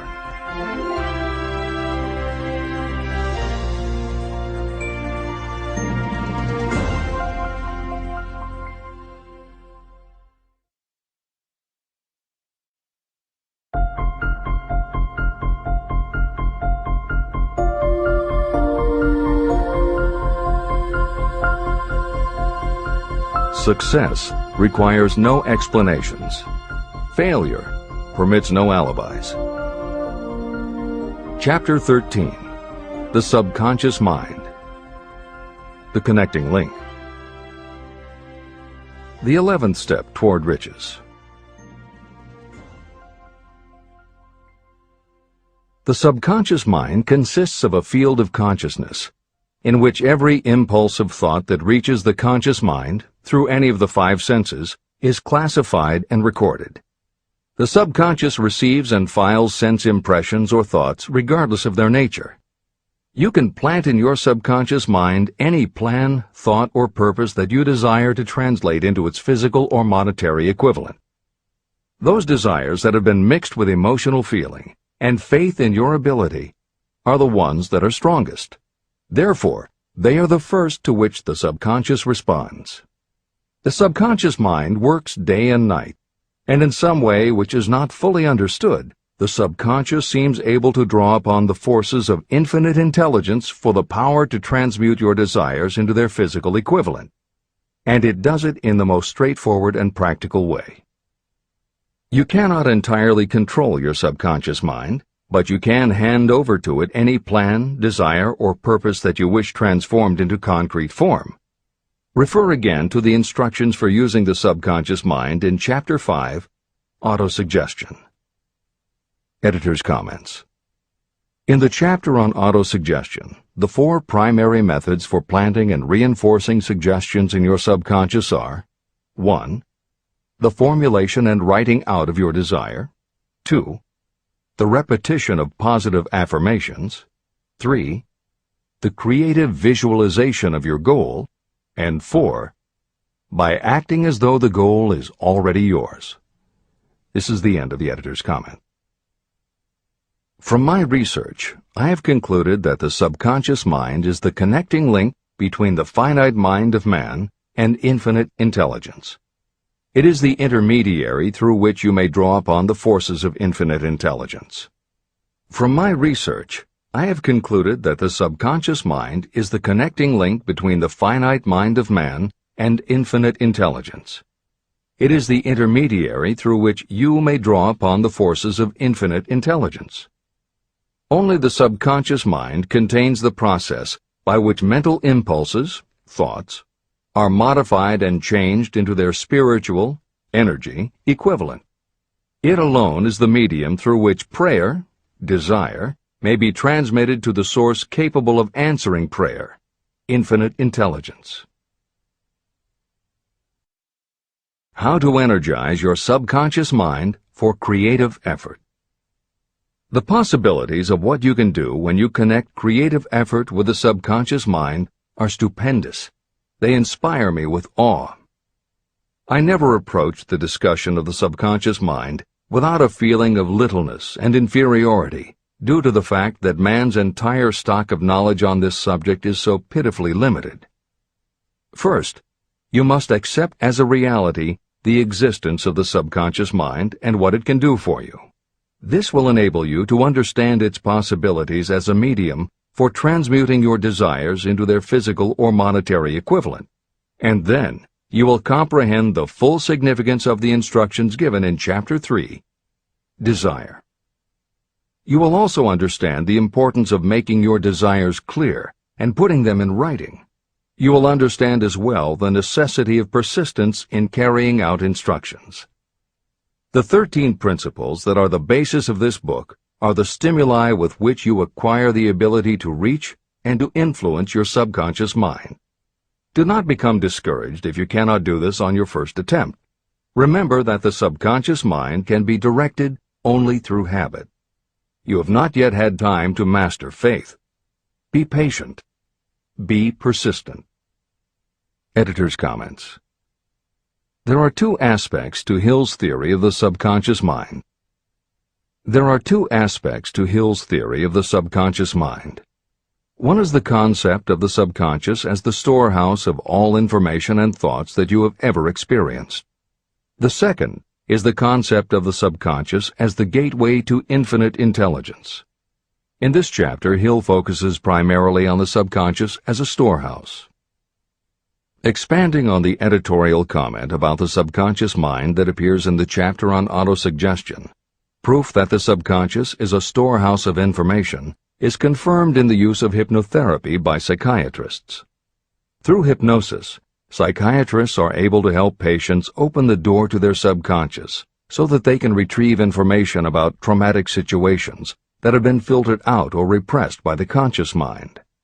Further proof is in the use of hypnosis by law enforcement officials to recapture information such as license plate numbers and other details that the conscious mind of a witness has filtered out. Although results vary from person to person, there is no doubt that the subconscious has access to information that the conscious mind does not. This storehouse aspect of the subconscious is what accounts for some ideas that come to us through creative imagination. In some instances, bits of information and ideas that our conscious mind has forgotten will connect with each other on a subconscious level to create a new idea, and that idea will be received by our creative intelligence, which presents it to us as a flash of inspiration. You can't completely control this process, but you can condition yourself to come up with more and better ideas. It is a fact that a traumatic experience, the result of which creates a strongly planted idea, can influence the way a person thinks and acts. If that is true, then by intentionally using all of your efforts to powerfully plant an idea in your subconscious, you should be able to create what would amount to a good traumatic experience that will influence the way you think and act in a positive way. This is exactly how you develop what Hill calls a money consciousness. If you do everything within your power to strongly, firmly, and with complete faith and conviction plant the idea that you will be successful and achieve your desire, your subconscious will accept and store that idea. If you have planted the idea so strongly that it is the dominant idea in your subconscious, it will influence all of the other ideas and information stored there. When you have given your subconscious this specific direction that it did not have before, it will begin to put together pieces of information, and through your creative intelligence, you will find that you are coming up with more and better plans and ideas to accomplish your goal. But as Hill says, you can do this only through faith and habit. You must write out the affirmation of your goal, and you must repeat it aloud every day with absolute faith and conviction that you can achieve it. You must vividly and creatively visualize yourself achieving your goal, and you must do it every day. You must conduct yourself with the attitude that says you can accomplish your goal, and that you deserve the help of those who can help you to accomplish your goal. And you must conduct yourself in that way every day. If you seriously commit yourself to doing these things, it will change the way you think and act. Your subconscious will do everything it can to transmute your desire into reality, and other people will want to do what they can to help you succeed. This is the end of the editor's comments. Many statements in the chapters on faith and on autosuggestion are repeated here for the benefit of your subconscious mind. Remember, your subconscious mind functions whether you make any effort to influence it or not. This means that thoughts of fear, poverty, and all negative ideas will affect your subconscious mind unless you master these impulses and give it more desirable food on which it may feed. The subconscious mind will not remain idle. If you don't plant desires in your subconscious mind, it will feed on the thoughts that reach it as the result of your neglect. Both negative and positive thoughts are reaching your subconscious mind continuously. These thoughts come from the four sources. 1. Consciously from other people. 2. Your subconscious. 3. Subconsciously from other people. And 4. Infinite intelligence. Every day, all kinds of thought impulses are reaching your subconscious mind without your knowledge. Some of these impulses are negative. Some are positive. Right now, you should be specifically trying to shut off the flow of negative impulses and actively working to influence your subconscious mind through positive impulses of desire. When you achieve this, you will possess the key that unlocks the door to your subconscious mind. Moreover, you will control that door so completely that no undesirable thought may influence your subconscious mind. Everything that you create begins in the form of a thought impulse. You can create nothing that you do not first conceive as a thought. Through the aid of the imagination, thoughts may be assembled into plans. The imagination, when under your control, may be used to create plans or purposes that lead to success in your chosen occupation. All thoughts that you want to turn into success and have planted in the subconscious mind must pass through the imagination and be mixed with faith, your faith in your own abilities. The mixing of faith with a plan or purpose intended for submission to the subconscious mind can only be done through the imagination. From these statements, it should be clear that if you want to make use of your subconscious mind, it will call for the coordination and application of all 13 principles of success that are the basis of this book. Make your positive emotions work for you. The subconscious mind is more susceptible to influence by thought mixed with feeling or emotion than it is by thoughts originating solely in the reasoning portion of the mind. In fact, there is much evidence to support the theory that only emotionalized thoughts have any real influence on the subconscious mind. It is a fact that emotions or feelings rule the majority of people. If it is true that the subconscious mind responds better and faster to thoughts that are well mixed with emotion, it is essential to become familiar with the more important of the emotions. There are 7 major positive emotions and 7 major negative emotions. The negatives get into your thoughts naturally and go directly to your subconscious without any help from you. The positive emotions must be injected by you through the principle of autosuggestion into the thought impulse that you wish to pass on to your subconscious mind. These emotions or feeling impulses may be likened to yeast in a loaf of bread. They are the action element which transforms thought impulses from the passive to the active state. That is why thought impulses that have been well mixed with emotion are acted upon more readily than thought impulses originating in cold reason. Editor's comments. W. Clement Stone, Napoleon Hill's friend, mentor, and business partner, arranged for the publication of many of Napoleon Hill's later writings. The following is adapted from material that appears in 2 of these books, Napoleon Hill's Keys to Success and Believe and Achieve. Enthusiasm is a positive mental attitude, an internal impelling force of intense emotion, a power compelling creation or expression. Being enthusiastic is an impelling external expression of action. When you act enthusiastically, you accentuate the power of suggestion and autosuggestion. The sales manager, public speaker, minister, lawyer, teacher, or executive who acts enthusiastic by speaking in an enthusiastic, sincere manner develops genuine enthusiasm. If you act enthusiastic, your emotions will follow. By filling your conscious mind with enthusiasm, you also impress upon your subconscious mind that your burning obsession and your plan for obtaining it are certain things.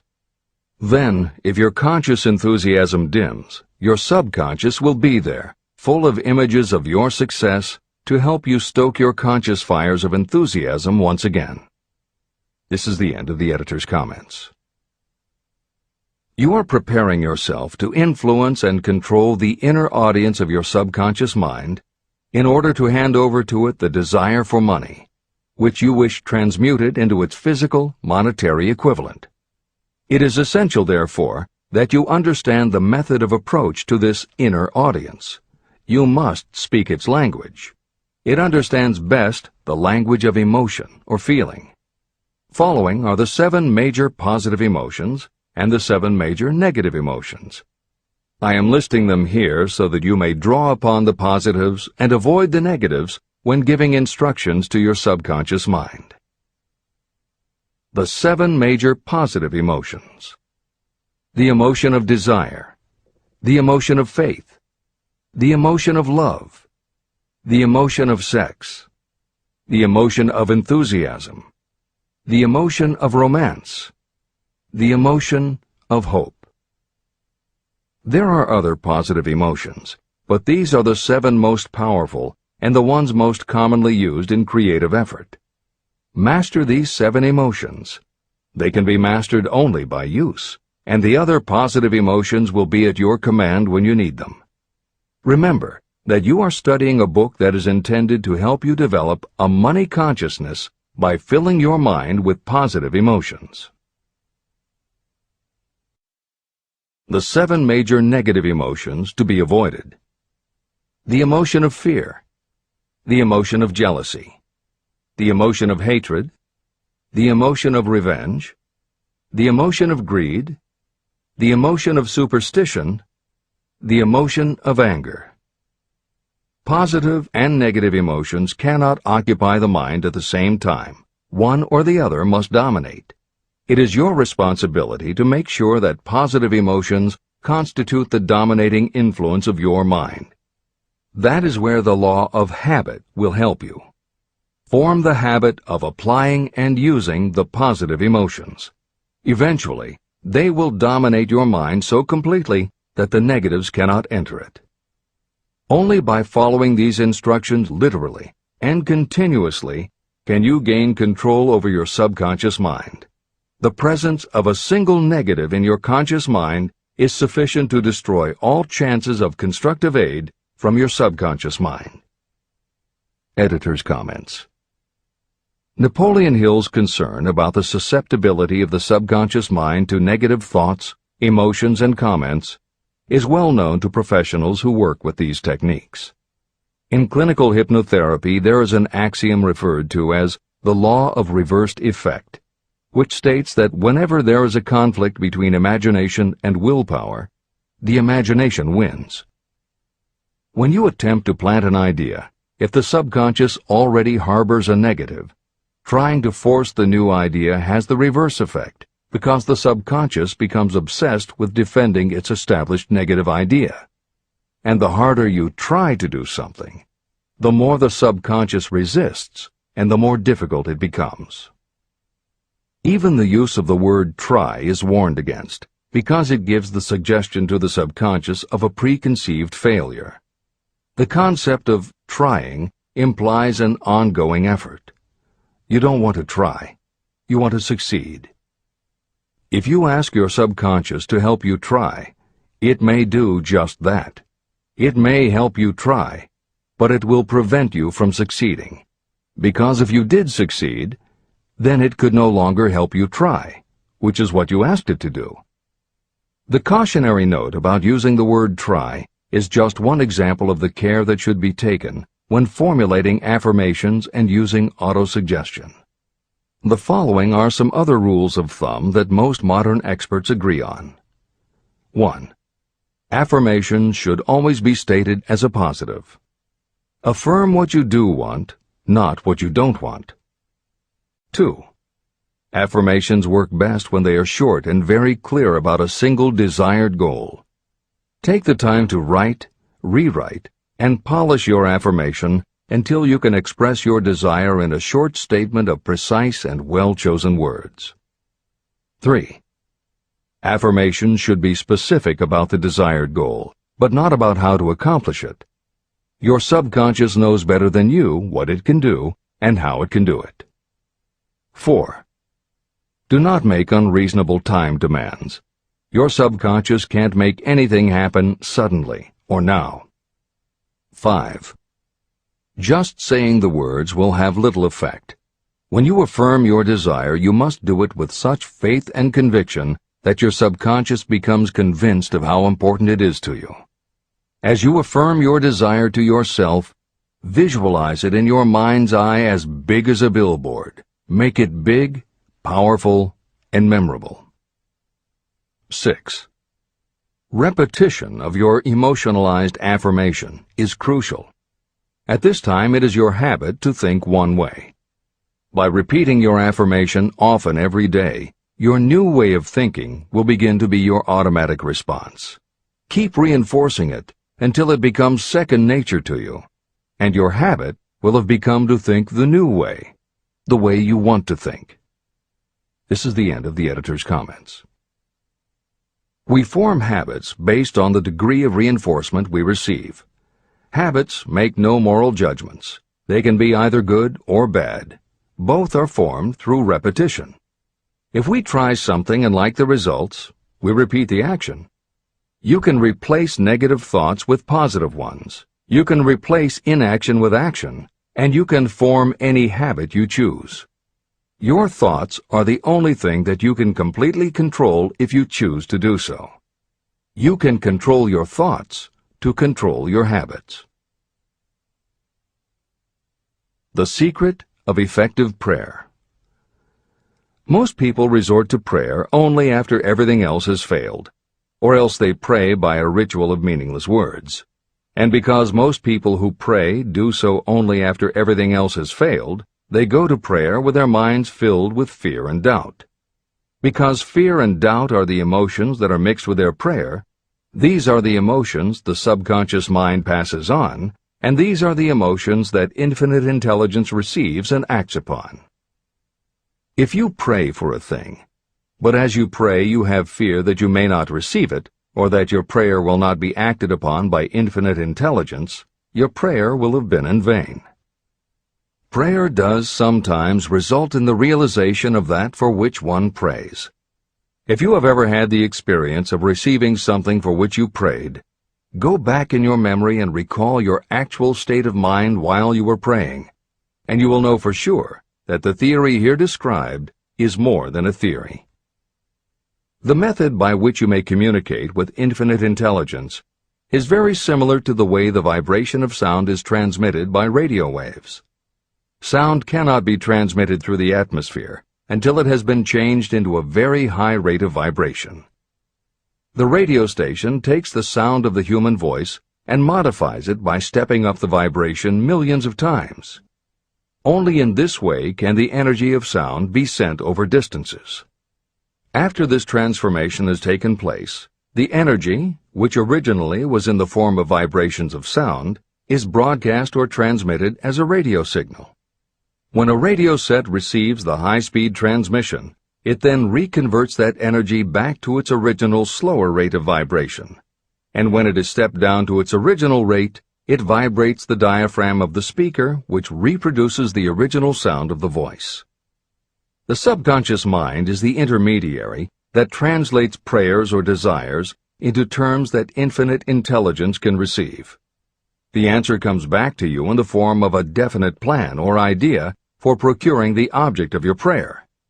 When you understand this principle, you know why mere words read from a prayer book cannot serve as an agency of communication between the mind of man and infinite intelligence. Do not expect troubles, as they have a tendency not to disappoint. Chapter 14. The Brain. A broadcasting and receiving station for thought. The 12th step toward riches. It was while I was working with the late Dr. Alexander Graham Bell and Dr. Elmer R. Gates that I first proposed the idea that every human brain is both a broadcasting and receiving station for the vibration of thought. In some way similar to the principle behind the operation of a radio receiver, every human brain is capable of picking up vibrations of thought that are being released by other brains. These are received as hunches and flashes of intuition. As was explained in previous chapters, it is your creative imagination that is the receiving set of your brain, which receives thoughts from your subconscious and, under certain circumstances, receives thoughts released by the brains of others. Your creative imagination is the interconnection between your conscious or reasoning mind and the four sources from which you receive thought stimuli. 1. Consciously from other people. 2. Your subconscious. 3. Subconsciously from other people. And 4. Infinite intelligence. When stimulated or stepped up to a high rate of vibration, the mind becomes more receptive to thoughts that reach it from outside sources. This stepping up process takes place through either the positive emotions or the negative emotions. Through the emotions, the vibrations of thought may be increased. The brain that has been stimulated by emotions functions at a much more rapid rate than it does when that emotion is quieted or absent. The result is the increase of thought to such a pitch that the creative imagination becomes highly receptive to ideas. On the other hand, when the brain is functioning at a rapid rate, it also gives to your own thoughts the emotional feeling that is essential before those thoughts will be picked up and acted upon by your subconscious mind. The subconscious mind is the sending station of the brain, through which vibrations of thought are broadcast. Autosuggestion is the medium by which you may put into operation your sending station. The creative imagination is the receiving set through which the energies of thought are picked up. Editor's comments. The following combines the above concept with the related materials from previous chapters to provide a step-by-step recap of Napoleon Hill's view of the process. 1. The brain is simultaneously both a broadcaster and a receiver. 2. Emotion affects both your ability to send and your ability to receive. When under the effect of strong emotion, the more powerfully you can send thoughts. When under the effect of strong emotion, the more receptive you are to receiving thoughts. 3. When you send thoughts, to where do you send them? You send them to your subconscious by using autosuggestion. 4. When you receive thoughts, where do they come from? They come from your subconscious and you receive them through your creative imagination. 5. Your subconscious mind has two aspects. Your subconscious is a storehouse of information, as explained in the previous chapter. Your subconscious is your connection to infinite intelligence. 6. Infinite intelligence is the medium through which you receive thoughts from other brains.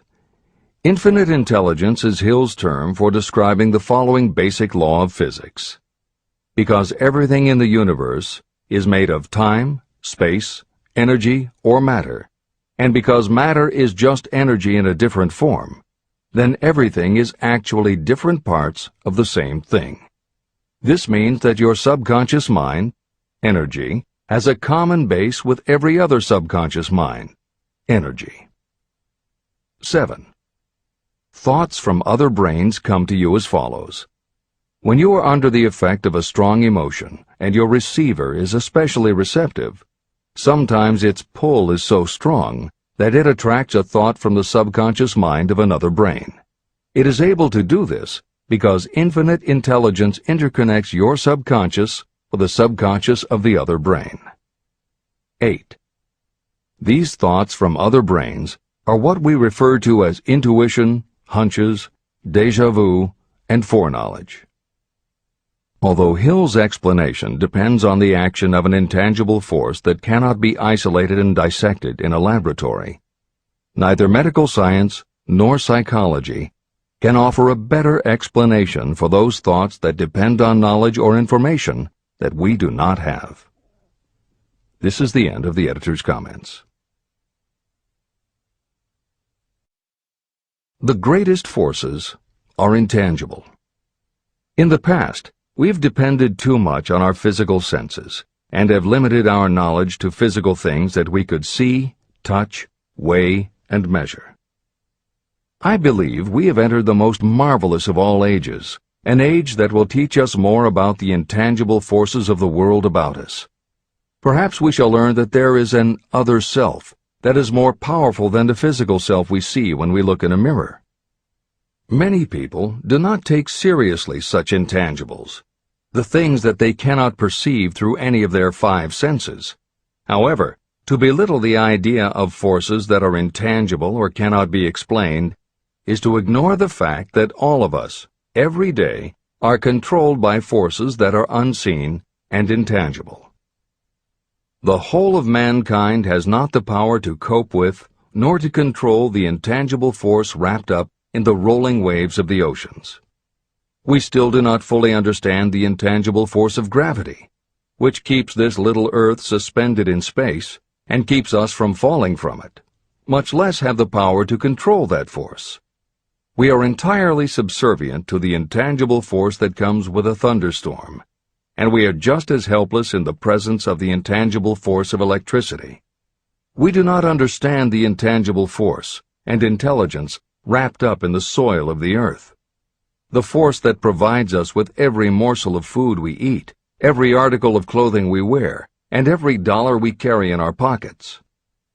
Last but not least, with all of our culture and education, we still understand little or nothing of the greatest of all the intangibles, thought.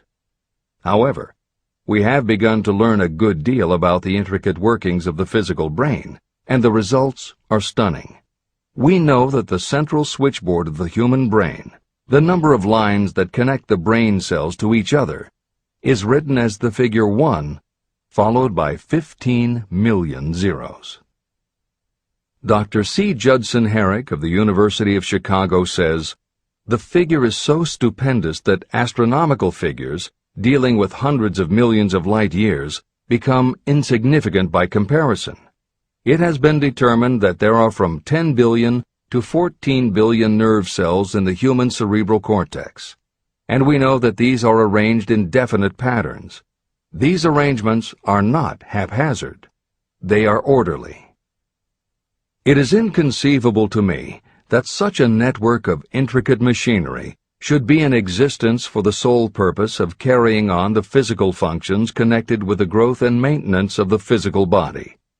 Is it not likely that the same system which gives billions of brain cells the media for communication, one with another, also provides the means of communication with other intangible forces. Editor's comments. In the time since Hill wrote the above comments, we have learned a great deal more about the physical brain and how it operates. We understand much about the chemistry of the brain. We can measure the energies it releases. We know which areas control the various functions of the body and which areas affect memory, emotions, reasoning, and many other subtleties related to the thinking process. Through surgery, medication, and other techniques, we know how to prevent the brain from having certain kinds of thoughts. And we know how to encourage the brain to produce certain other kinds of thoughts when we want it to. For instance, a specific area can be stimulated, and you will have pleasurable thoughts. But we cannot yet control what those pleasurable thoughts will be, and we have no idea what the bits and pieces of information are that go into your pleasurable thoughts. With all of our advanced knowledge about the physical brain, we still don't know how to make it have a specific thought or idea, especially not an original thought or a creative idea. And medical science offers no better theory than Hill's as to how we could have an intuition or hunch made up from information that we don't have and were never exposed to. In short, the physical properties of the brain confirm that it is where the thinking process takes place. But it does not offer the answer to the question of how it happens, or how thoughts from one brain might travel to another. In previous commentaries, we pointed to the laws of physics as they relate to Hill's theory about the interconnectedness of all things. And although this is not meant to be a science lesson, it may reassure you to know that the work of renowned scientists lends support to the idea. Quantum theory deals with subatomic particles so minuscule that they are almost at the level of the basic stuff from which everything is made. Albert Einstein developed what is called the EPR effect. Einstein, Podolsky, and Rosen, and Irish physicist John Stuart Bell proposed Bell's theorem, both of which pertain to the concept that when two linked subatomic particles are separated from each other, when a change is made to particle A, the same change will instantly happen in particle B, even though the two are distant from each other. Another related concept is called the holographic brain or holographic universe, and is named after an unusual quality of holograms. It is a fact that if you cut a hologram in half, you don't get two halves of a picture. You get two separate but complete pictures. Cut either one of those in half, and you get another two complete pictures. Cut other pieces, and again you get whole images. Every part of a hologram has the whole of the information in the original. In the 1970s, Carl Pribram, a neurophysiologist at Stanford University, announced the results of his studies which suggest that memory is not in a specific part of the brain, but is spread throughout the brain like the image on a holographic plate. At almost the same time, renowned physicist David Bohm proposed that the workings of the universe were like a holographic image, that among all things there is total interconnectivity, and that all things influence all other things. In effect, every part of the universe contains the whole of the universe. That is probably more than enough science for most readers. The point is, Hill was not alone in his conclusion that through some intangible force, your subconscious shares interconnectivity with everything else in the universe. Previously, the example was given of the folds and bumps in a tablecloth, all being different, but all still tablecloth. Here is another way to envision the intangible interconnection of all things. Suppose you were to drill 5 holes in a wall, and have someone outside the room put their fingers and thumb through the holes and wiggle them. If you then bring into your room someone who only believes in tangible things that he or she can see, that person will see 5 separate objects that can move independently of each other. You may tell the person that behind the wall the objects are connected and all part of the same hand, but because they cannot see the connection and disbelieve anything they don't understand, the person will not be convinced. Neither modern medicine, nor psychiatry, nor technology can yet conclusively show us behind the wall. But the fact remains, we have all had a hunch about somebody, and it turns out to be right. A premonition that something will happen, and it does.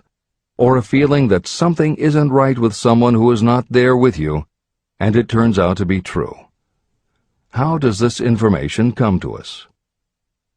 As mentioned previously, psychologist Carl Jung called the intangible connection the collective unconscious, also called universal subconscious.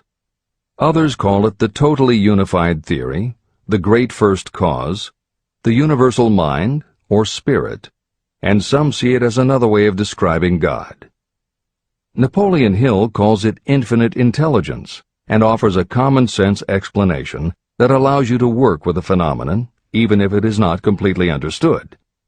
And that, after all, is what Hill was aiming for, to give you a way to access intangible forces that will help you turn your desire into reality.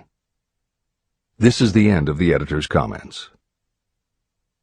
After this book had been written, just before the manuscript went to the publisher, the New York Times published an editorial showing that at least one great university and one intelligent investigator in the field of mental phenomena are carrying on an organized research through which conclusions have been reached that parallel many of those described in this and the following chapter.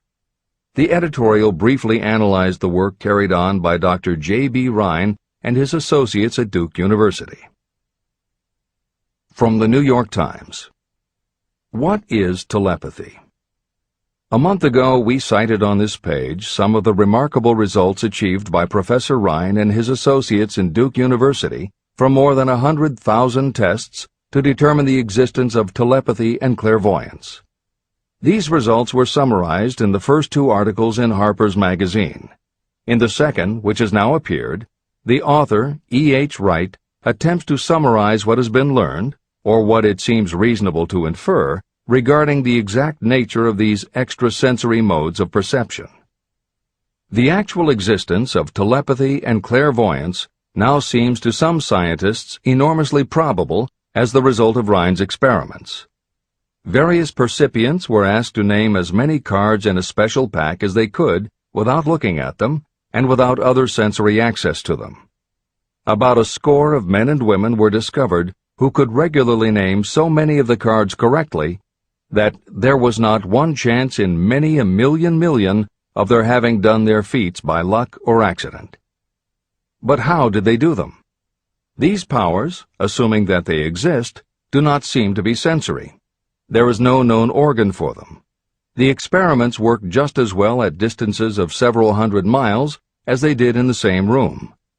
These facts also dispose, in Mr. Wright's opinion, of the attempt to explain telepathy or clairvoyance through any physical theory of radiation. All known forms of radiant energy decline inversely as the square of the distance traversed. Telepathy and clairvoyance do not. But they do vary through physical cause, as our other mental powers do. Contrary to widespread opinion, they do not improve when the percipient is asleep or half asleep, but on the contrary, when he is most wide awake and alert. Rhine discovered that a narcotic will invariably lower a percipient score, while a stimulant will always send it higher. The most reliable performer apparently cannot make a good score unless he tries to do his best. One conclusion that Wright draws with some confidence is that telepathy and clairvoyance are really one and the same gift. That is, the faculty that sees a card face down on a table seems to be exactly the same one that reads a thought residing only in another mind. There are several grounds for believing this. So far, the two gifts have been found in every person who has either of them. If you have the abilities, both seem to be of equal strength.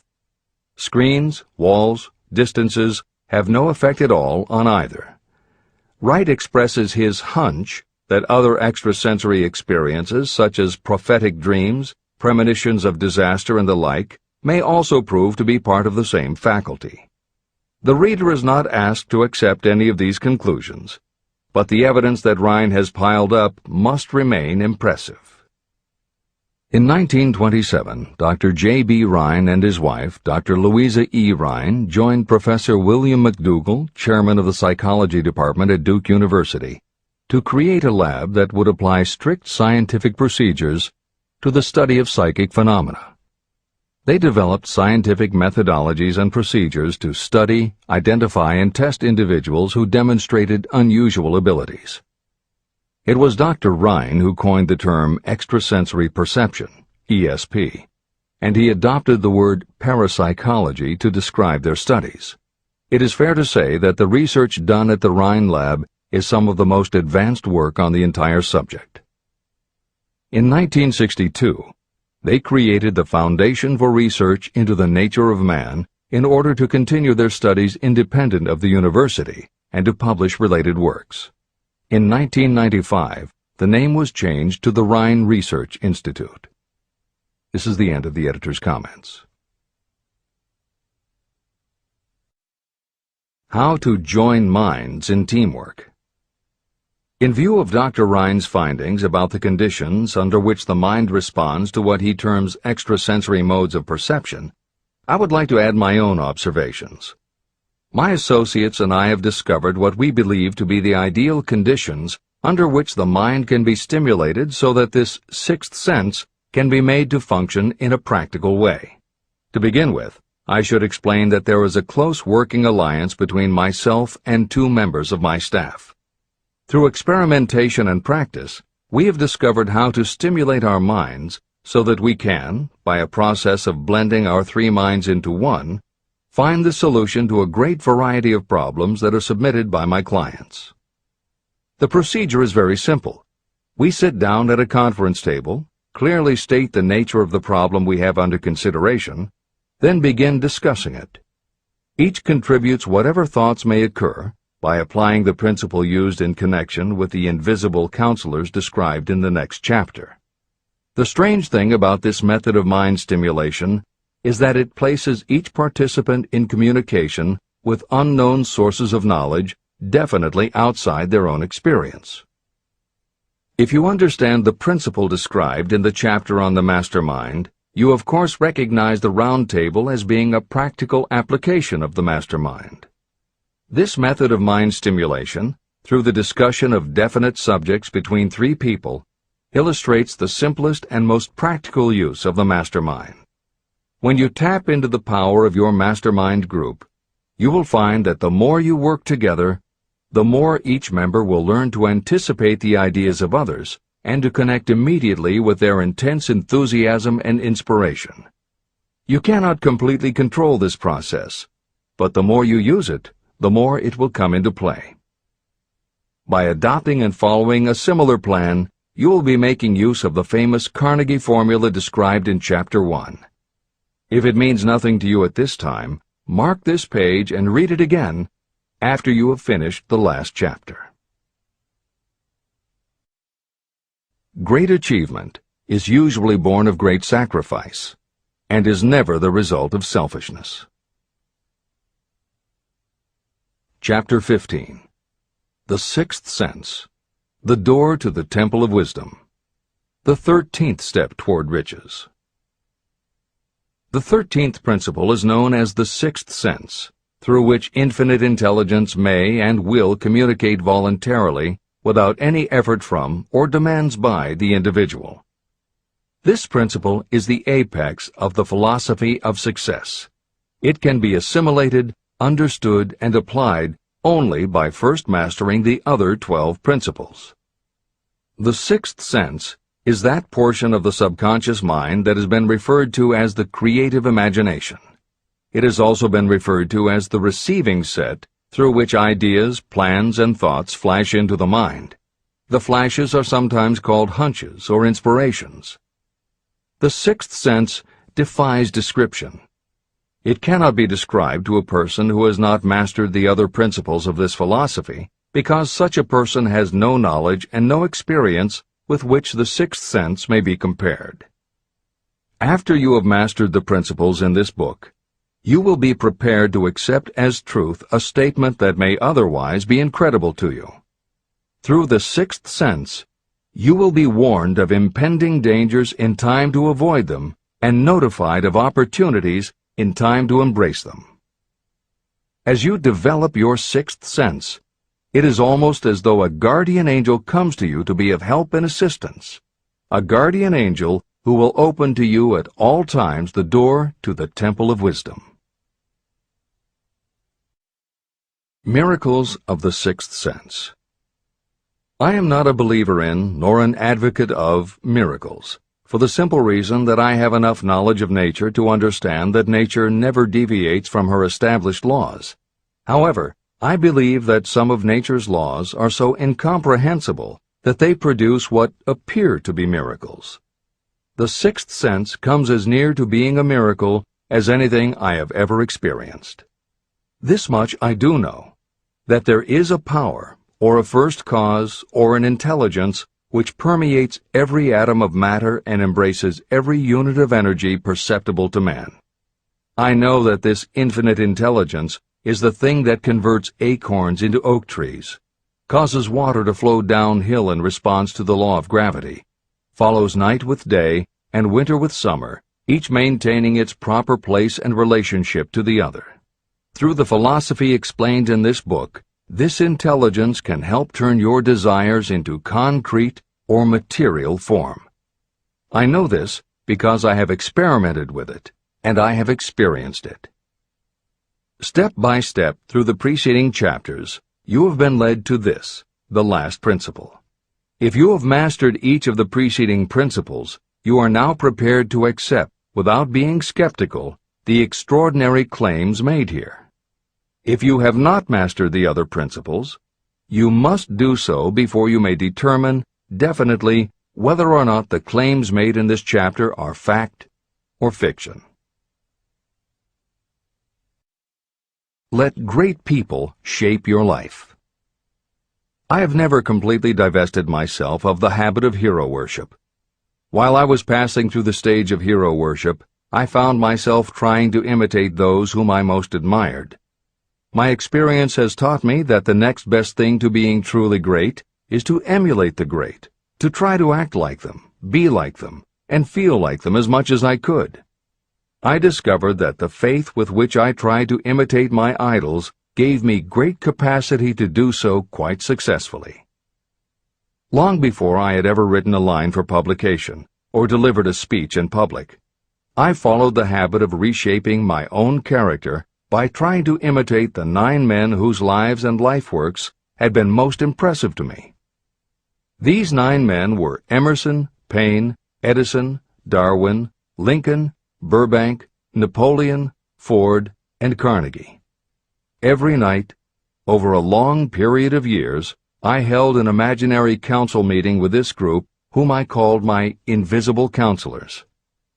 This is how I did it. Just before going to sleep at night, I would shut my eyes and see, in my imagination, this group of men seated with me around my council table. Here I had not only an opportunity to sit among those whom I considered to be great, but I actually dominated the group by serving as the chairman. I had a very definite purpose in using my imagination in this way. My purpose was to rebuild my own character, so it would become a composite of the characters of my imaginary counselors. Realizing that I had to overcome the handicap of being born and raised in an environment of ignorance and superstition, I deliberately assigned myself the task of voluntary rebirth through the method I have described above. Building character through autosuggestion. I knew, of course, that we all become what we are because of our dominating thoughts and desires. I knew that every deeply seated desire causes a person to find a way to turn that desire into reality. I knew that self-suggestion is a powerful factor in building character. In fact, it is the sole principle through which character is built. With this knowledge of how the mind works, I was fairly well armed with the equipment needed to rebuild my character. In these imaginary council meetings, I called on my cabinet members for the knowledge I wished each to contribute. I would even speak out loud to each of them as follows. Mr. Emerson, I desire to acquire from you the marvelous understanding of nature which distinguished your life. I ask that you impress upon my subconscious mind those qualities you possessed that enabled you to understand and adapt yourself to the laws of nature. Mr. Burbank, I request that you pass on to me the knowledge that enabled you to so harmonize the laws of nature that you caused the cactus to shed its thorns and become an edible food. Give me access to the knowledge that enabled you to make 2 blades of grass grow where but 1 grew before. Napoleon, I desire to acquire from you the marvelous ability you possess to inspire men and will rouse them to greater and more determined spirit of action. I desire also to acquire the spirit of enduring faith which enabled you to turn defeat into victory and to surmount staggering obstacles.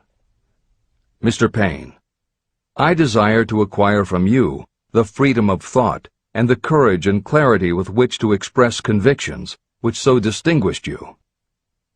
Mr. Darwin, I wish to acquire from you the marvelous patience and ability to study cause and effect without bias or prejudice so exemplified by you in the field of natural science.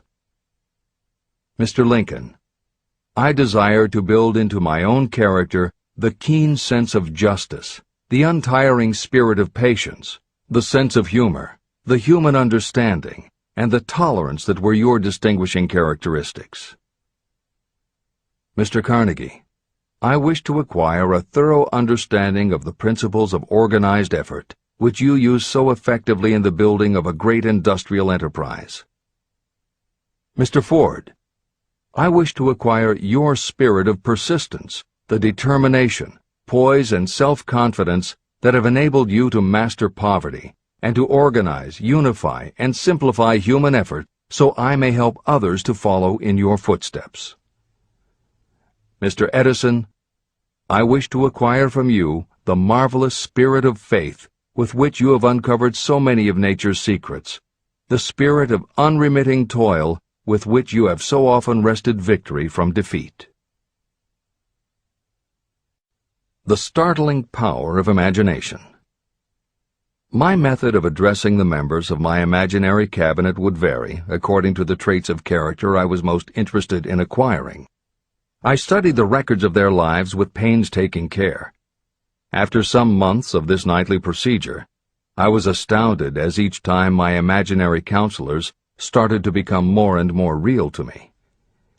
Each of these 9 men developed individual characteristics that surprised me. For example, Lincoln developed the habit of always being late, then walking around in solemn parade. He always wore an expression of seriousness on his face. Rarely did I see him smile. This was not true of the others. Burbank and Payne often indulged in witty repartee, which seemed at times to shock the other members of the cabinet. On one occasion, Burbank was late. When he came, he was excited with enthusiasm and explained that he had been late because of an experiment he was making, through which he hoped to be able to grow apples on any sort of tree. Payne chided him by reminding him that it was an apple that started all the trouble between man and woman. Darwin chuckled as he suggested that Payne should watch out for little serpents when he went into the forest to gather apples, as they had the habit of growing into big snakes. Emerson observed, "No serpents, no apples," and Napoleon remarked, "No apples, no state." These meetings became so realistic that I became fearful of their consequences and discontinued them for several months. The experiences were so uncanny, I was afraid that if I continued them, I would lose sight of the fact that the meetings were purely experiences of my imagination. In writing this book, this is the first time that I've had the courage to mention this. I knew from my own attitude in connection with such matters that I would be misunderstood if I described my unusual experience. I now have the courage to put this on the printed page, because I am now less concerned about what they say than I was in the years that have passed. While the members of my cabinet may be purely fictional, and the meetings existed only in my own imagination, they have led me into glorious paths of adventure, rekindled my appreciation of true greatness, encouraged my creativity, and inspired me to be honest and bold in expressing my thoughts. Editor's comments. Napoleon Hill's experience with his imaginary counselors is not as uncommon as it may seem on first reading. In fact, it happens to novelists all the time. As an author proceeds with the writing of a book, there will come a point when the characters in the novel become so well defined in the author's mind that the personalities of the characters themselves begin to suggest plot points and dialogue that the author never planned. Often the thoughts that come to the author when he or she is in the character are completely original, and in real life would never have occurred to the author. Psychiatrists, therapists, and motivational experts also use this phenomenon when they work with role-playing. The usual procedure is to ask two people to act out a scenario as if they were in each other's shoes. If this is done in a situation where the participants do not feel embarrassed or self-conscious, and if the people will allow themselves to become submerged and seriously try to become the other person, the results can be stunning. Depending on the faith with which you approach it, you can get not just a general sense of what the other person is going through, but also have flashes of insight, actually feel what the other person feels, and gain a real understanding about the reactions or motivations of others. Why it works is just as much a mystery as why you get hunches. It may be simply that when your imagination creates a character, it doesn't give the character inhibitions, so when you think through the character, your mind is less restricted. Regardless, the fact is that by using your imagination to project yourself into other characters, you can open yourself to ideas that you don't normally have access to, and you can use this mental phenomenon as one of the tools that will help you turn your desire into success. This is the end of the editor's comments. Tapping the source of inspiration. Somewhere in the cell structure of the brain is something that receives the vibrations of thought ordinarily called hunches. So far, science has not discovered where this sixth sense is located, but this is not important. The fact remains that human beings do receive accurate knowledge through sources other than the physical senses. Generally, such knowledge is received when the mind is under the influence of extraordinary stimulation.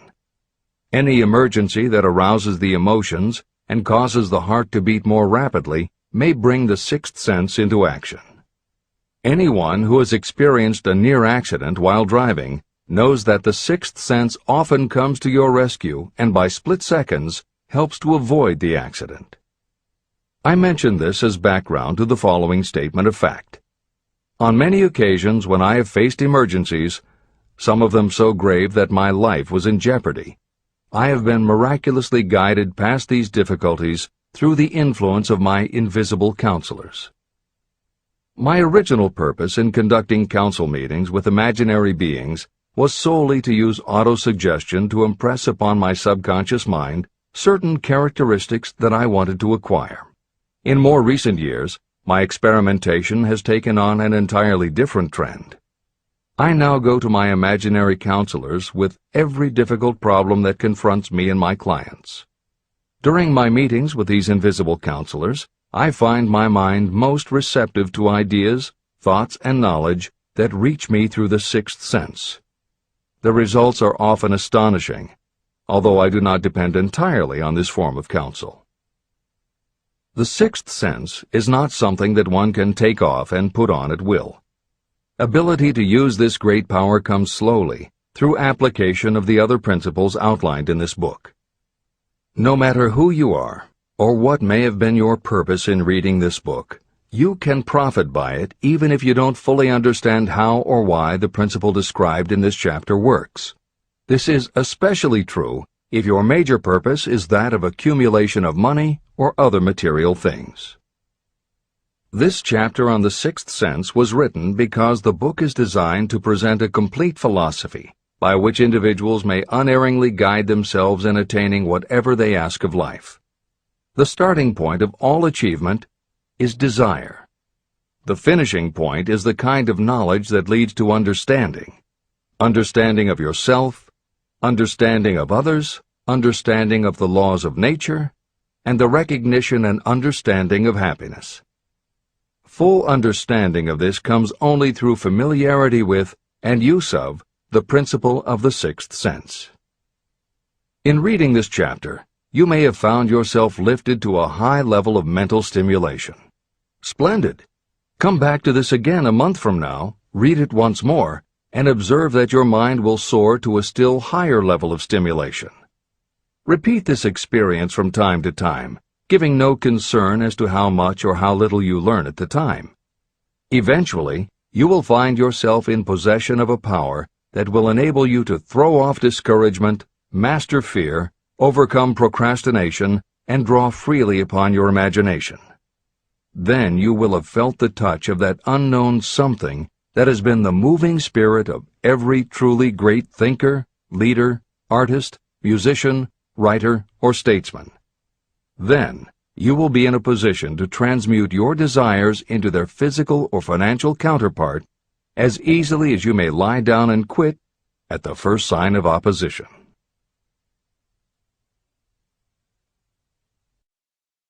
The man who actually knows just what he wants in life has already gone a long way toward attaining it. Chapter 16. The Six Ghosts of Fear. How many are standing in your way? Take inventory of yourself as you read this closing chapter, and find out how many of the ghosts are standing in your way. Before you can put any portion of this philosophy into successful use, your mind must be prepared to receive it. The preparation is not difficult. It begins with study, analysis, and understanding of three enemies that you will have to clear out: indecision, doubt, and fear. The sixth sense will never function while these three negatives, or any one of them, remain in your mind. The members of this unholy trio are closely related. Where one is found, the other two are close at hand. Indecision is the seedling of fear. Remember this as you read. Indecision crystallizes into doubt. The two blend and become fear. The blending process often is slow. This is one reason why these three enemies are so dangerous. They germinate and grow without their presence being observed. The remainder of this chapter describes a state of mind that you must attain before the philosophy can be put into practical use. This chapter also analyzes a condition that has reduced huge numbers of people to poverty, and it states a truth that must be understood by all who accumulate riches, whether measured in terms of money or in terms of a state of mind that may be of far greater value than money. The purpose of this chapter is to turn the spotlight of attention on the cause and the cure of the six basic fears. Before you can master an enemy, you must know its name, its habits, and where to attack it. As you read, analyze yourself carefully and determine which, if any, of the six common fears have attached themselves to you. And keep in mind that sometimes they are hidden in the subconscious mind, where they are difficult to locate and still more difficult to eliminate. The six basic fears. There are six basic fears. At one time or another, every person suffers from some combination of these fears. Most people are fortunate if they do not suffer from the entire six. Named in the order of their most common appearance, they are the fear of poverty, the fear of criticism, the fear of ill health, the fear of loss of love of someone, the fear of old age, and the fear of death. All other fears are of minor importance, and are in fact just variations on these six. Fears are nothing more than states of mind. Your state of mind is subject to your control and direction. You can create nothing that you do not first conceive in the form of an impulse of thought. The following statement is of even greater importance. Thought impulses begin immediately to translate themselves into their physical equivalent, whether those thoughts are voluntary or involuntary. Even thought impulses that are picked up by mere chance, thoughts that have been released by other minds, may determine your financial, business, professional, or social destiny just as surely as the thoughts that you create by intent and design. This circumstance also explains why some people seem to be lucky, while others of equal or greater ability, training, experience, and brain capacity seem destined to have misfortune. The explanation is that you have the ability to completely control your own mind. With this control, you may open your mind to the thought impulses that are being released by other brains, or you can close the doors tightly and admit only thought impulses of your own choice. Nature has endowed human beings with absolute control over only one thing, and that one thing is thought. This fact, coupled with the additional fact that everything we create begins in the form of a thought, leads us very near to the principle by which fear may be mastered. If it is true that all thought has a tendency to clothe itself in its physical equivalent, and this is true beyond any reasonable room for doubt, it is equally true that thought impulses of fear and poverty cannot be translated into terms of courage and financial gain. The first basic fear. The fear of poverty. There can be no compromise between poverty and riches. The two roads that lead to poverty and riches travel in opposite directions. If you want riches, you must refuse to accept any circumstance that leads toward poverty.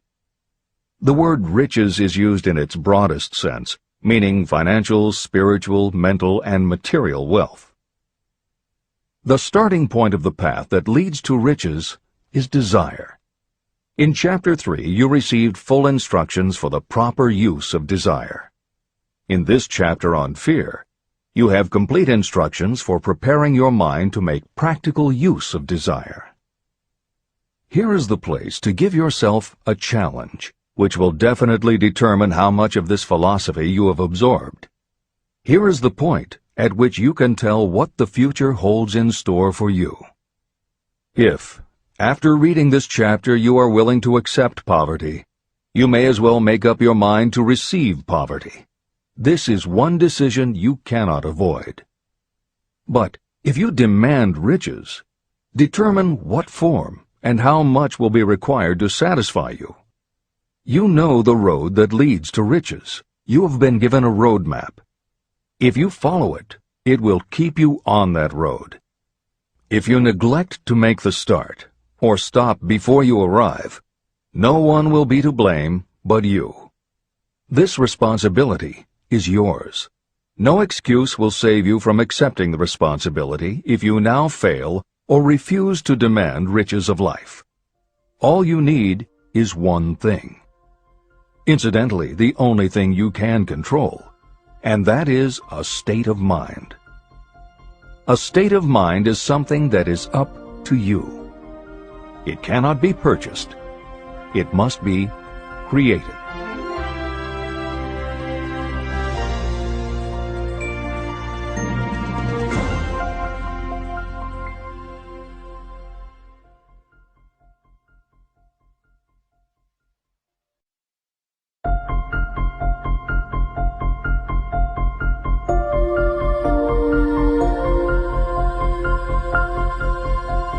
The most destructive fear.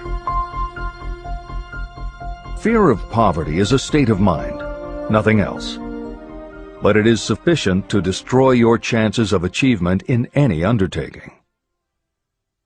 This fear paralyzes your ability to use reason, destroys the imagination, kills off self-reliance, undermines enthusiasm, discourages initiative, leads to uncertainty of purpose, encourages procrastination, wipes out enthusiasm, and makes self-control an impossibility. It takes the charm from your personality, destroys the possibility of accurate thinking, diverts concentration of effort. It defeats persistence, turns willpower into nothingness, destroys ambition, clouds the memory, and invites failure in every conceivable form. It kills love and assassinates the finer emotions of the heart, discourages friendship and invites disaster in 100 forms, leads to sleeplessness, misery, and unhappiness, and all this despite the obvious truth that you live in a world of overabundance of everything your heart could desire, with nothing standing between you and your desires except lack of a definite purpose. The fear of poverty is, without doubt, the most destructive of the 6 basic fears. It has been placed at the head of the list because it is the most difficult to master. The fear of poverty grew out of our inherited tendency to prey upon our fellow human beings economically. Nearly all animals lower than us are motivated by instinct, but their capacity to think is limited, and therefore they prey upon one another physically. We, with our superior sense of intuition, with the capacity to think and to reason, do not eat others bodily. Human beings get more satisfaction out of eating others financially. Humans are so avaricious that every conceivable law has been passed to safeguard us from one another. Nothing brings so much suffering and humility as poverty. Only those who have experienced poverty understand the full meaning of this. It is no wonder that we fear poverty. Through a long line of inherited experiences, we have learned for sure that some people cannot be trusted where matters of money and earthly possessions are concerned. So eager are we to possess wealth that we will acquire it in whatever manner we can, through legal methods if possible, through other methods if necessary or expedient. Self-analysis may disclose weaknesses that you do not like to acknowledge, but this form of examination is essential if you are going to demand of life more than mediocrity and poverty. Remember, as you check yourself point by point, that you are both the court and the jury, the prosecuting attorney and the attorney for the defense, and that you are both the plaintiff and the defendant. You are on trial. Face the facts squarely. Ask yourself definite questions and demand direct replies. When the examination is over, you will know more about yourself. If you do not feel that you can be an impartial judge, call upon someone who knows you well to serve as judge while you cross-examine yourself. You are after the truth. Get it, no matter at what the cost, even though it may temporarily embarrass you. The majority of people, if asked what they fear most, would reply, "I fear nothing." The reply would be inaccurate, because few people realize that they are bound, handicapped, whipped, spiritually and physically through some form of fear. So subtle and deeply seated is the emotion of fear that you may go through life and never recognize its presence. Only a courageous analysis will disclose the presence of this universal enemy. When you begin such an analysis, search deeply into your character. The following is a list of the symptoms to look for. Symptoms of the fear of poverty. 1. Indifference. Commonly expressed through lack of ambition, willingness to tolerate poverty, and the acceptance of whatever compensation life may offer without protest. Also mental and physical laziness, and lack of initiative, imagination, enthusiasm, and self-control. 2. Indecision. The habit of permitting others to do your thinking. Sitting on the fence. 3. Doubt. Generally expressed through alibis and excuses designed to cover up, explain away, or apologize for your failures. Sometimes expressed in the form of envy of those who are successful, or by criticizing them. 4. Worry. Usually expressed by finding fault with others, a tendency to spend beyond your income, neglect of personal appearance, scowling and frowning, nervousness, lack of poise, self-consciousness, and often the use of alcohol or drugs. 5. Overcaution. The habit of looking for the negative side of every circumstance. Thinking and talking about possible failure instead of concentrating on succeeding. Knowing all the roads to disaster, but never searching for the plans to avoid failure. Waiting for the right time to begin, until the waiting becomes a permanent habit. Remembering those who have failed and forgetting those who have succeeded. Seeing the hole in the donut, but overlooking the donut around the hole. 6. Procrastination. The habit of putting off until tomorrow that which should have been done last year, spending more time in creating excuses than it would take to do the job. This symptom is closely related to overcaution, doubt, and worry. Refusal to accept responsibility. Willingness to compromise rather than put up a fight. Compromising with difficulties instead of harnessing and using them as stepping stones to advancement. Bargaining with life for a penny instead of demanding prosperity, opulence, riches, contentment, and happiness. Planning what to do if you fail instead of burning all bridges and making retreat impossible. Weakness of, and often total lack of, self-confidence, definiteness of purpose, self-control, initiative, enthusiasm, ambition, thrift, and sound reasoning ability. Expecting poverty instead of demanding riches. Associating with those who accept poverty instead of seeking the company of those who demand and receive riches. Money talks. Some will ask, why did you write a book about money? Why measure riches in dollars alone? Some will believe, and rightly so, that there are other forms of riches more desirable than money. Yes, there are riches that cannot be measured in terms of dollars. But there are also millions of people who say, "Give me all the money I need, and I will find everything else I want." The major reason why I wrote this book on how to get money is that millions of men and women are paralyzed with the fear of poverty. What this sort of fear does to one was well described by Westbrook Pegler. Editor's comments. James Westbrook Pegler was a controversial newspaper columnist for the Chicago Daily News and the Washington Post. Although his career lasted into the 1960s, he was most widely read and quoted during the 1930s and 1940s. During that period, he went from being a public supporter of Franklin Roosevelt and the New Deal policies to the opposite end of the political spectrum, championing conservative points of view. Pegler was also the author of 3 books based on his columns, and in 1940 won the Pulitzer Prize for his expose of union racketeering. This is the end of the editor's comments. We continue with the article by Westbrook Pegler. Money is only clamshells or metal discs or scraps of paper, and there are treasures of the heart and soul which money cannot buy.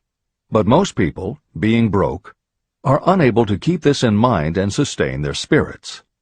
When a man is down and out and on the street, unable to get any job at all, something happens to his spirit, which can be observed in the droop of his shoulders, the set of his hat, his walk, and his gaze. He cannot escape a feeling of inferiority among people with regular employment, even though he knows they are definitely not his equals in character, intelligence, or ability. These people, even his friends, feel, on the other hand, a sense of superiority and regard him, perhaps unconsciously, as a casualty. He may borrow for a time, but not enough to carry on in his accustomed way, and he cannot continue to borrow very long.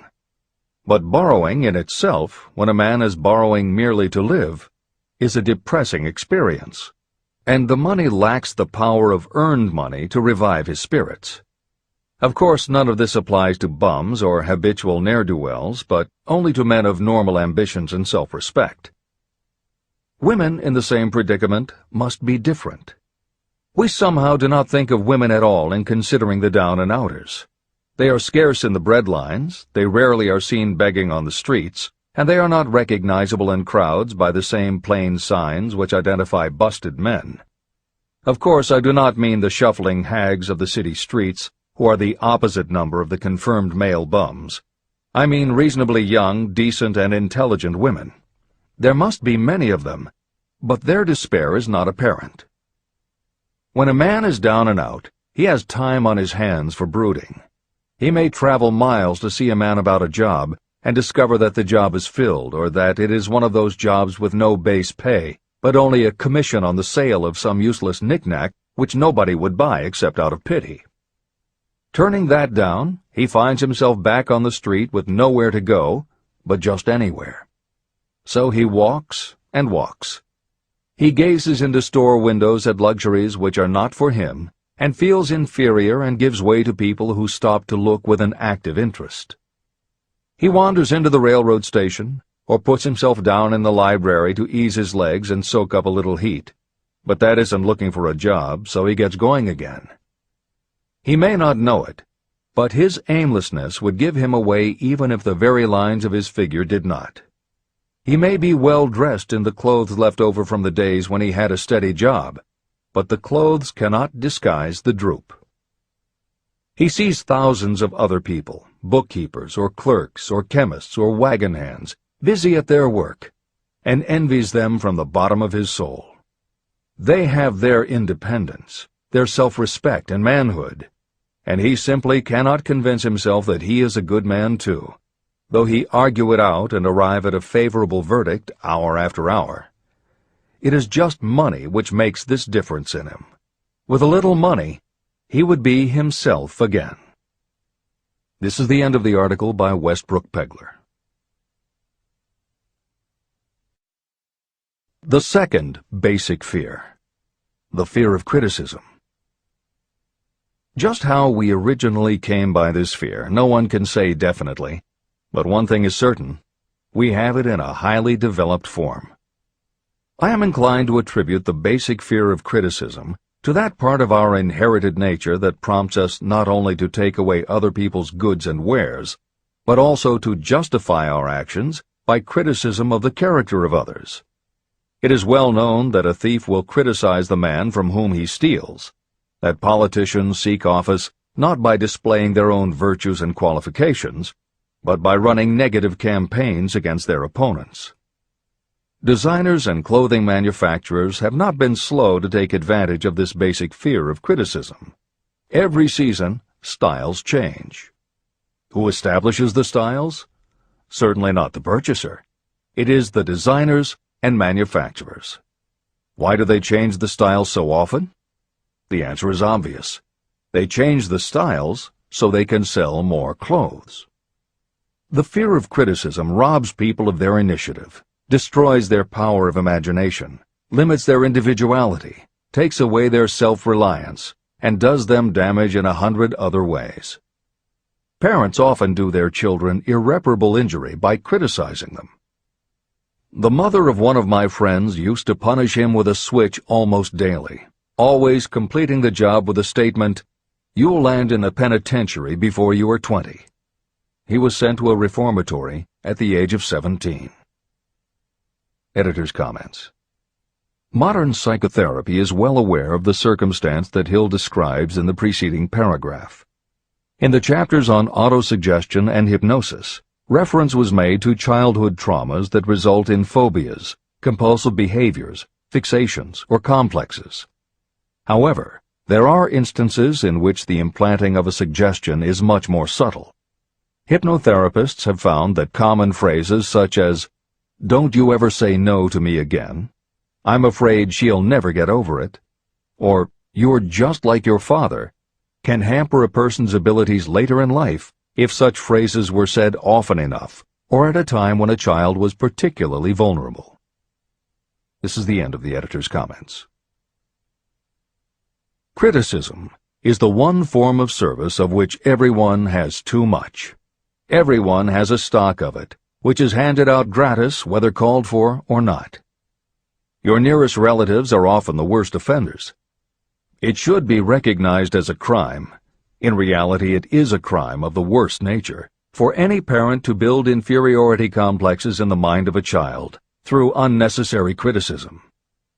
Employers who understand human nature get the best there is in people not by criticism, but by constructive suggestion.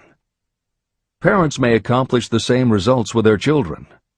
Criticism will plant fear in the human heart, or resentment, but it will not build love or affection. Symptoms of the fear of criticism. This fear is almost as universal as the fear of poverty, and its effects are just as fatal to personal achievement, mainly because this fear destroys initiative and discourages the use of imagination. The major symptoms of the fear are: 1. Self-consciousness, generally expressed through nervousness, timidity in conversation and in meeting strangers, awkward movements, and shifting of the eyes. 2. Lack of poise, expressed through lack of voice control, nervousness in the presence of others, poor posture, poor memory. 3. Personality weaknesses, lacking in firmness of decision, personal charm, and ability to express opinions definitely, the habit of sidestepping issues instead of meeting them squarely, agreeing with others without careful examination of their opinions. 4.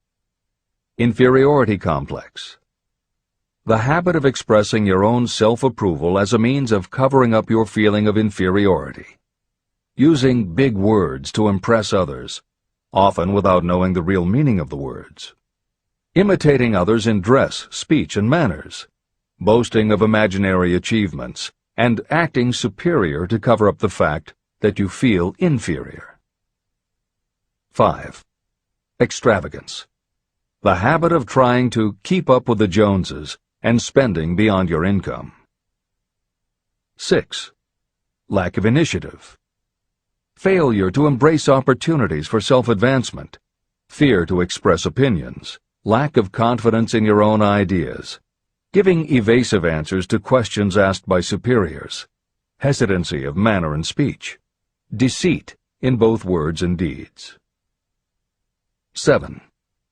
Lack of ambition, mental and physical laziness, lack of self-assertion, slowness in reaching decisions, being too easily influenced, the habit of accepting defeat without protest, or quitting an undertaking when opposed by others.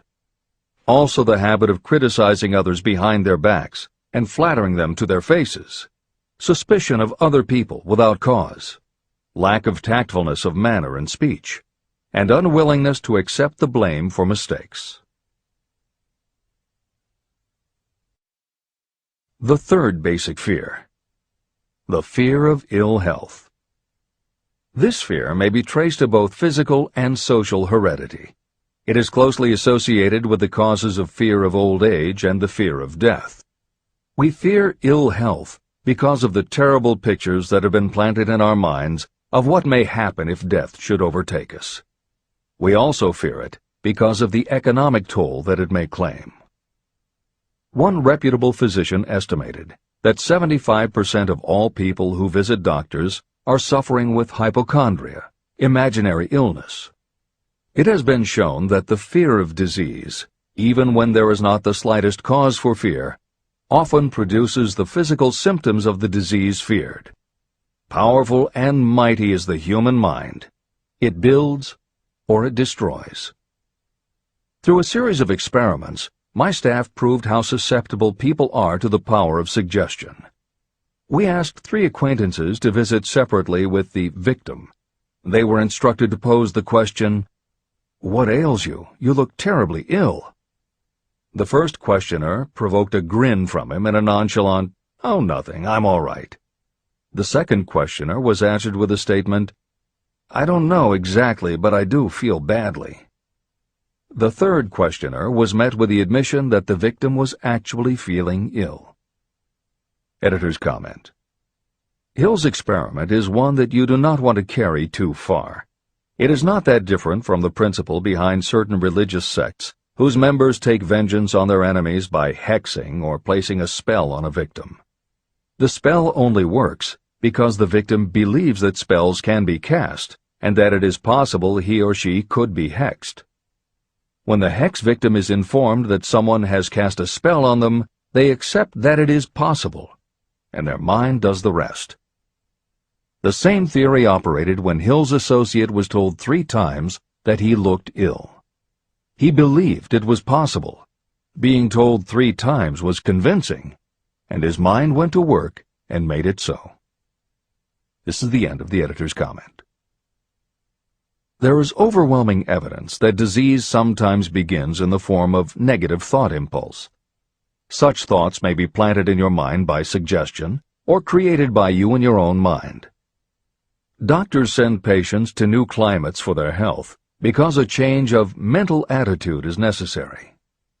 The seed of fear of ill health lives in every human mind. Worry, fear, discouragement, or disappointment can cause this seed to germinate and grow.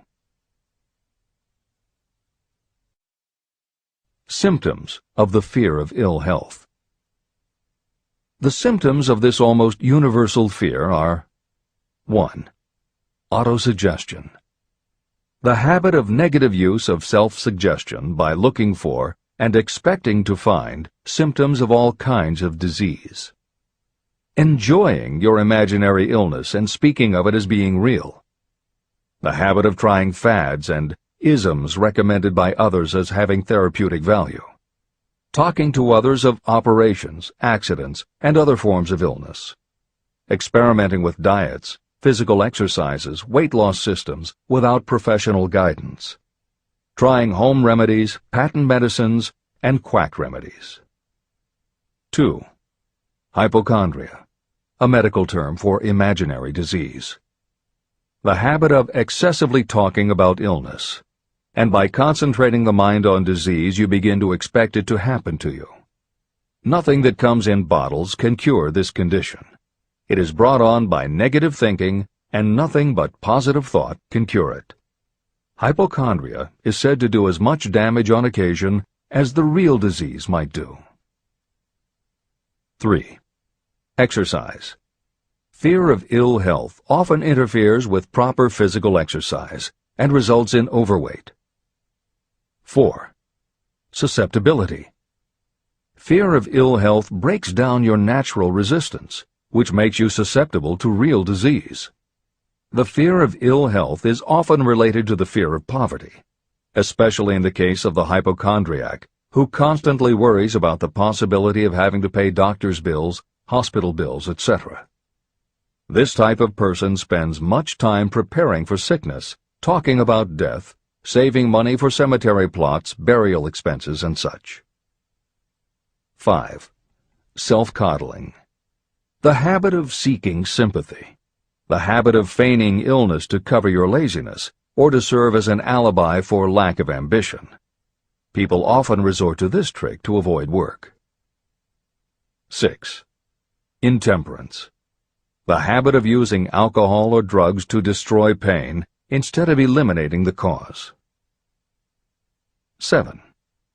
The habit of reading about illness and worrying over the possibility of being stricken by it. The 4th basic fear. The fear of loss of love. Jealousy and other similar forms of neurosis grow out of our fear of the loss of love of someone. This fear is the most painful of all the 6 basic fears. It probably plays more havoc with the body and mind than any of the other basic fears. Editor's comment. By way of introduction to each of the 6 basic fears, Napoleon Hill usually postulates how the fear originated in humans. In the original edition of this book, he suggested that the fear of loss of love may have started with prehistoric man's habit of stealing his neighbor's mate and taking liberties with her whenever he could. Though amusing, this theory does not take into account that women fear the loss of a love just as profoundly as men do, and both men and women fear losing the love of not just their mates, but also of family members and others with whom they are close. How the emotion of love originated may remain a mystery, but there is no mystery about how we feel when we lose it. This is the end of the editor's comment. The 4th basic fear, The fear of loss of love. Jealousy and other similar forms of neurosis grow out of our fear of the loss of love of someone. This fear is the most painful of all the 6 basic fears. It probably plays more havoc with the body and mind than any of the other basic fears. Editor's comment. By way of introduction to each of the 6 basic fears, Napoleon Hill usually postulates how the fear originated in humans. In the original edition of this book, he suggested that the fear of loss of love may have started with prehistoric man's habit of stealing his neighbor's mate and taking liberties with her whenever he could.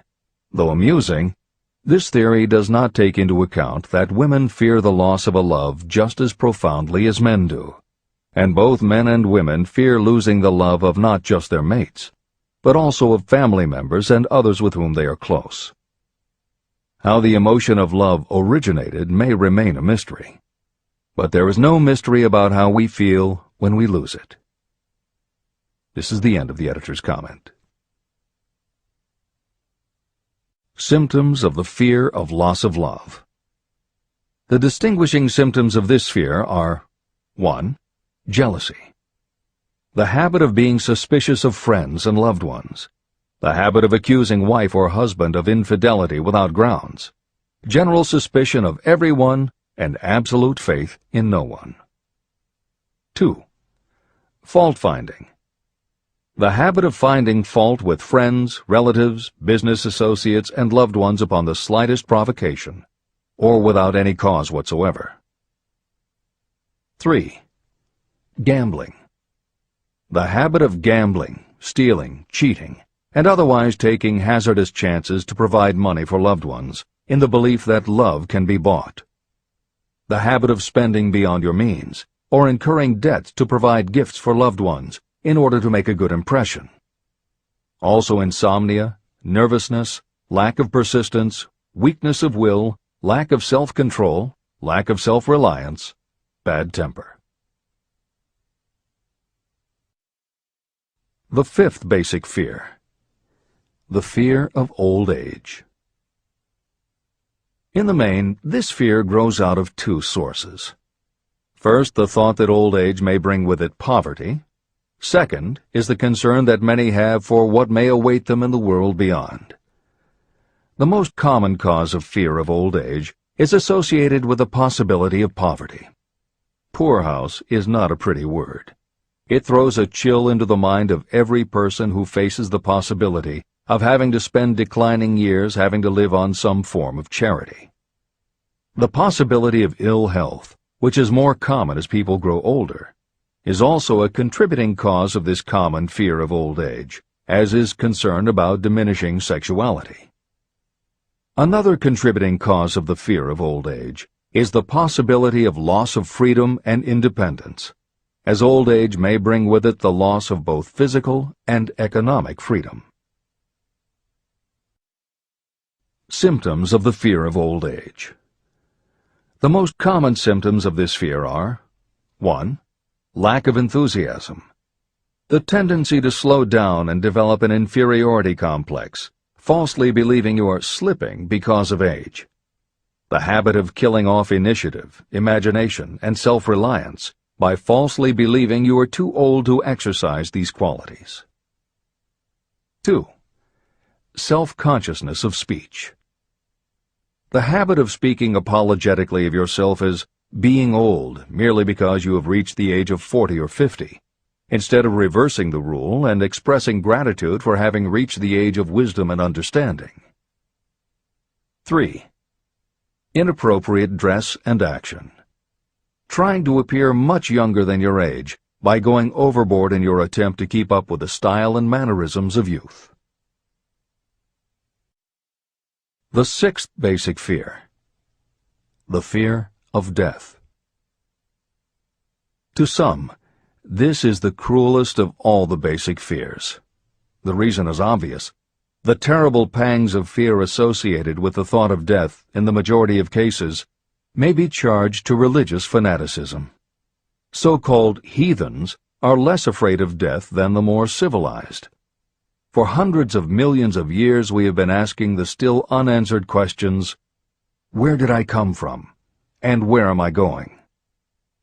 During the darker ages of the past, the more cunning and crafty were not slow to offer the answer to these questions for a price. Come into my tent. Embrace my faith. Accept my dogmas, and I will give you a ticket that will admit you straight into heaven when you die, says the religious leader. Remain out of my tent, says the same leader, and the devil will take you and burn you throughout eternity. The thought of eternal punishment destroys interest in life and makes happiness impossible. While the religious leader may not actually be able to provide safe conduct into heaven or send you to hell, the possibility of the latter seems terrible. The very thought of it takes hold of the imagination in such a realistic way that it paralyzes reason and sets up the fear of death. The fear of death is not as common now as it was during the age when there were no great colleges and universities. People of science have turned the spotlight of truth upon the world, and this truth is rapidly freeing men and women from this terrible fear of death. The young men and women who attend the colleges and universities are not easily impressed by fire and brimstone. Through knowledge, the fears of the dark ages that grip the mind have been dispelled. The entire world is made up of only 4 things: time, space, energy, and matter. In elementary physics, we learn that neither matter nor energy can be created or destroyed. Both matter and energy can be transformed, but neither can be destroyed. Life is energy, if it is anything. If neither energy nor matter can be destroyed, of course life itself cannot be destroyed. Life, like other forms of energy, may be passed through various processes of transition or change, but it cannot be destroyed. Death is mere transition. And if death is not mere change or transition, then nothing comes after death except a long, eternal, peaceful sleep. And sleep is nothing to be feared. If you can accept the logic of this, you may forever wipe out your fear of death. Symptoms of the fear of death. The general symptoms of this fear are: 1. The habit of thinking about dying, instead of making the most of life. This is generally due to lack of purpose or lack of a suitable occupation. This fear is more prevalent among the aged, but sometimes the more youthful are victims of it. The greatest of all remedies for the fear of death is a burning desire for achievement, backed by useful service to others. A busy person seldom has time to think about dying. A busy person finds life too thrilling to worry about death. 2. Sometimes the fear of death is closely associated with the fear of poverty, where death would leave loved ones poverty-stricken. 3. In other cases, the fear of death is caused by illness and the breakdown of physical body resistance. 4. The most common causes of the fear of death are ill health, poverty, lack of appropriate occupation, disappointment over love, insanity, and religious fanaticism.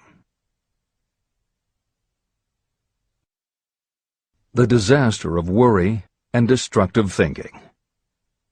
Worry is a state of mind based upon fear. It works slowly but persistently. It is insidious and subtle. Step by step, it digs itself in until it paralyzes the reasoning faculty and destroys self-confidence and initiative. Worry is a form of sustained fear caused by indecision. Therefore, it is a state of mind that can be controlled. An unsettled mind is helpless. Indecision makes an unsettled mind.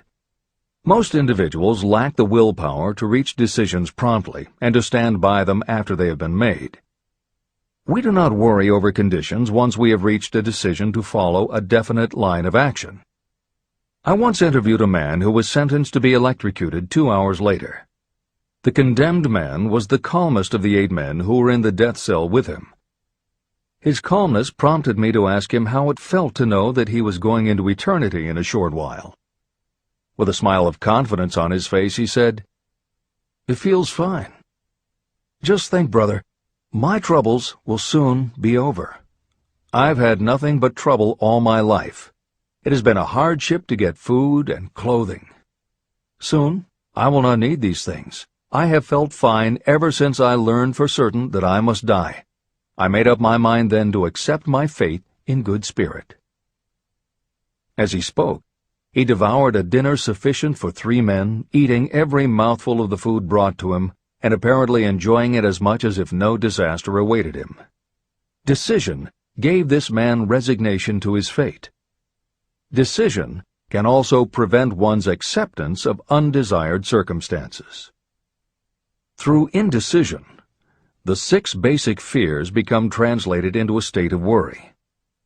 Relieve yourself forever of the fear of death by reaching a decision to accept death as an inescapable event. Eliminate the fear of old age by reaching a decision to accept it not as a handicap, but as a great blessing that carries with it wisdom, self-control, and understanding. Master the fear of loss of love by reaching a decision to get along without love, if that is necessary.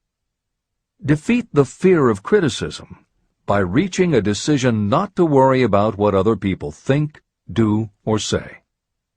Overcome the fear of ill health by the decision to forget symptoms, and whip the fear of poverty by reaching a decision to get along with whatever wealth you can accumulate without worry. Kill the habit of worry in all its forms by reaching a general blanket decision that nothing life has to offer is worth the price of worry. With this decision will come poise, peace of mind, and calmness of thought, which will bring happiness. If your mind is filled with fear, you not only destroy your own chances of intelligent action, but you transmit these destructive vibrations to the minds of all who come into contact with you, and you destroy their chances too. Even a dog or a horse knows when its master lacks courage. It will pick up the vibrations of fear given off by its master and behave accordingly. The vibrations of fear pass from one mind to another just as quickly and as surely as the sound of the human voice passes from the broadcasting station to a radio receiver. The person who constantly speaks of negative or destructive thoughts is practically certain to experience the results of those words in the form of destructive feedback. But even negative thoughts without words will come back to you. The release of destructive thought impulses alone also produces feedback in more ways than one. First, and perhaps most important to be remembered, the person who releases thoughts of a destructive nature must suffer damage through the breaking down of creative imagination.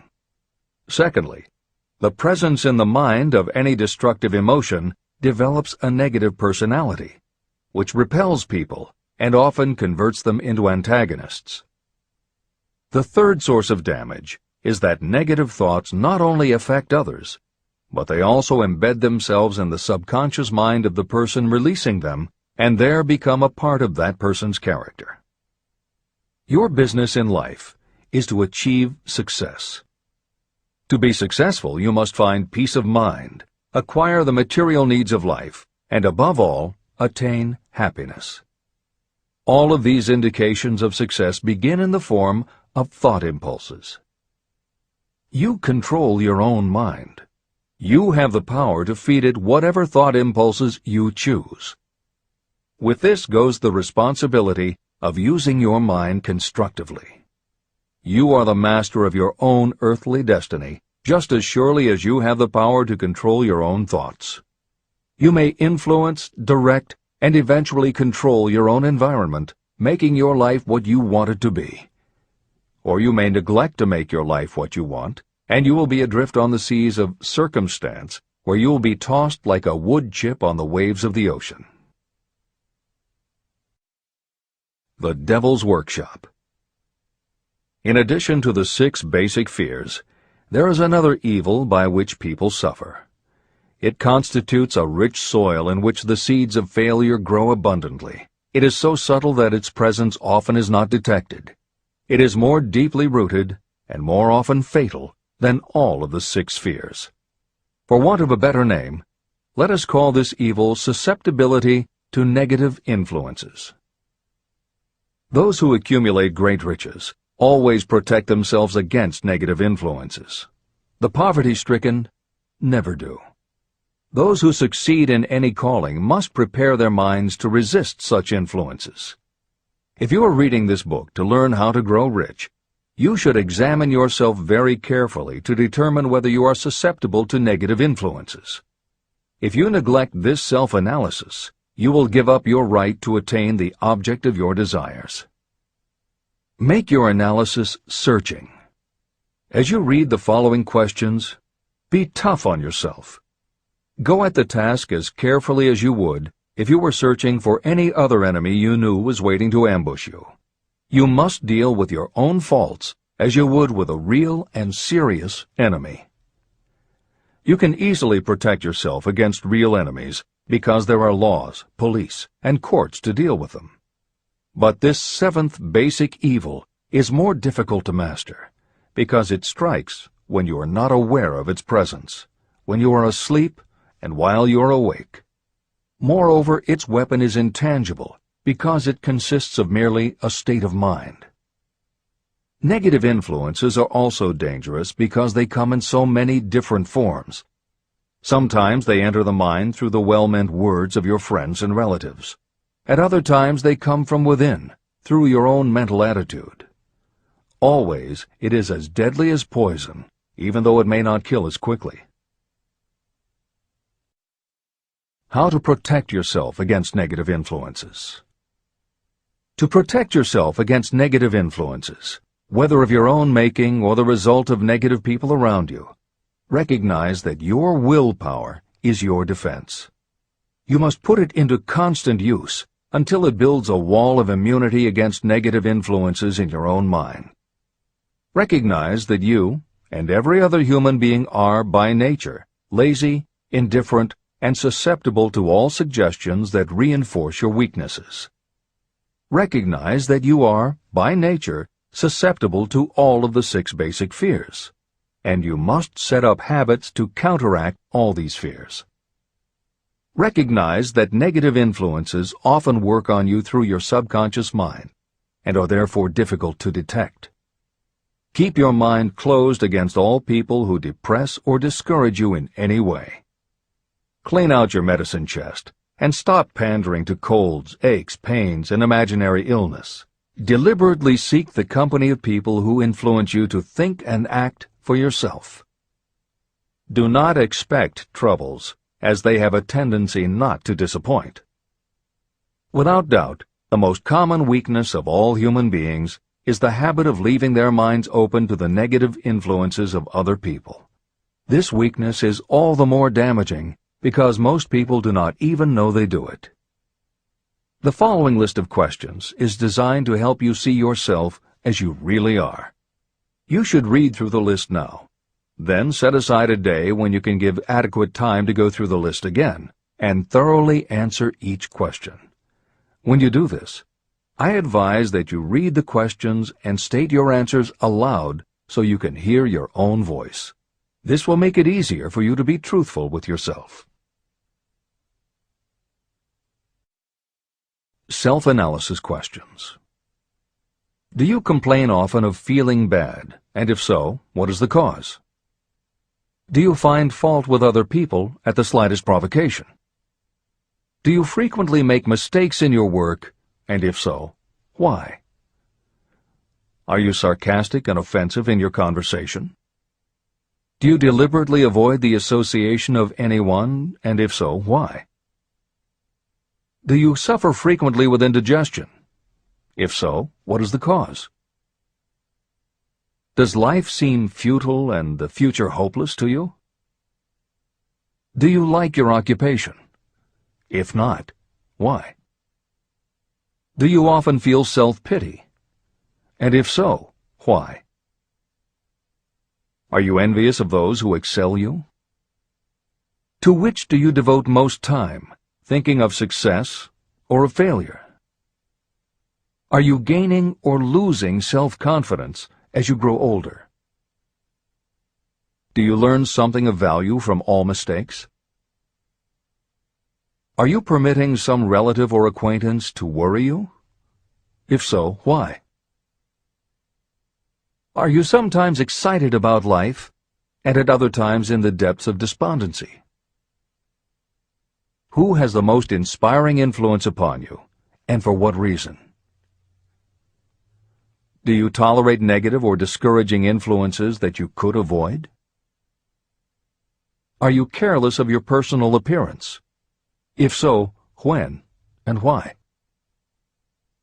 Have you learned how to ignore your troubles by being too busy to be annoyed by them?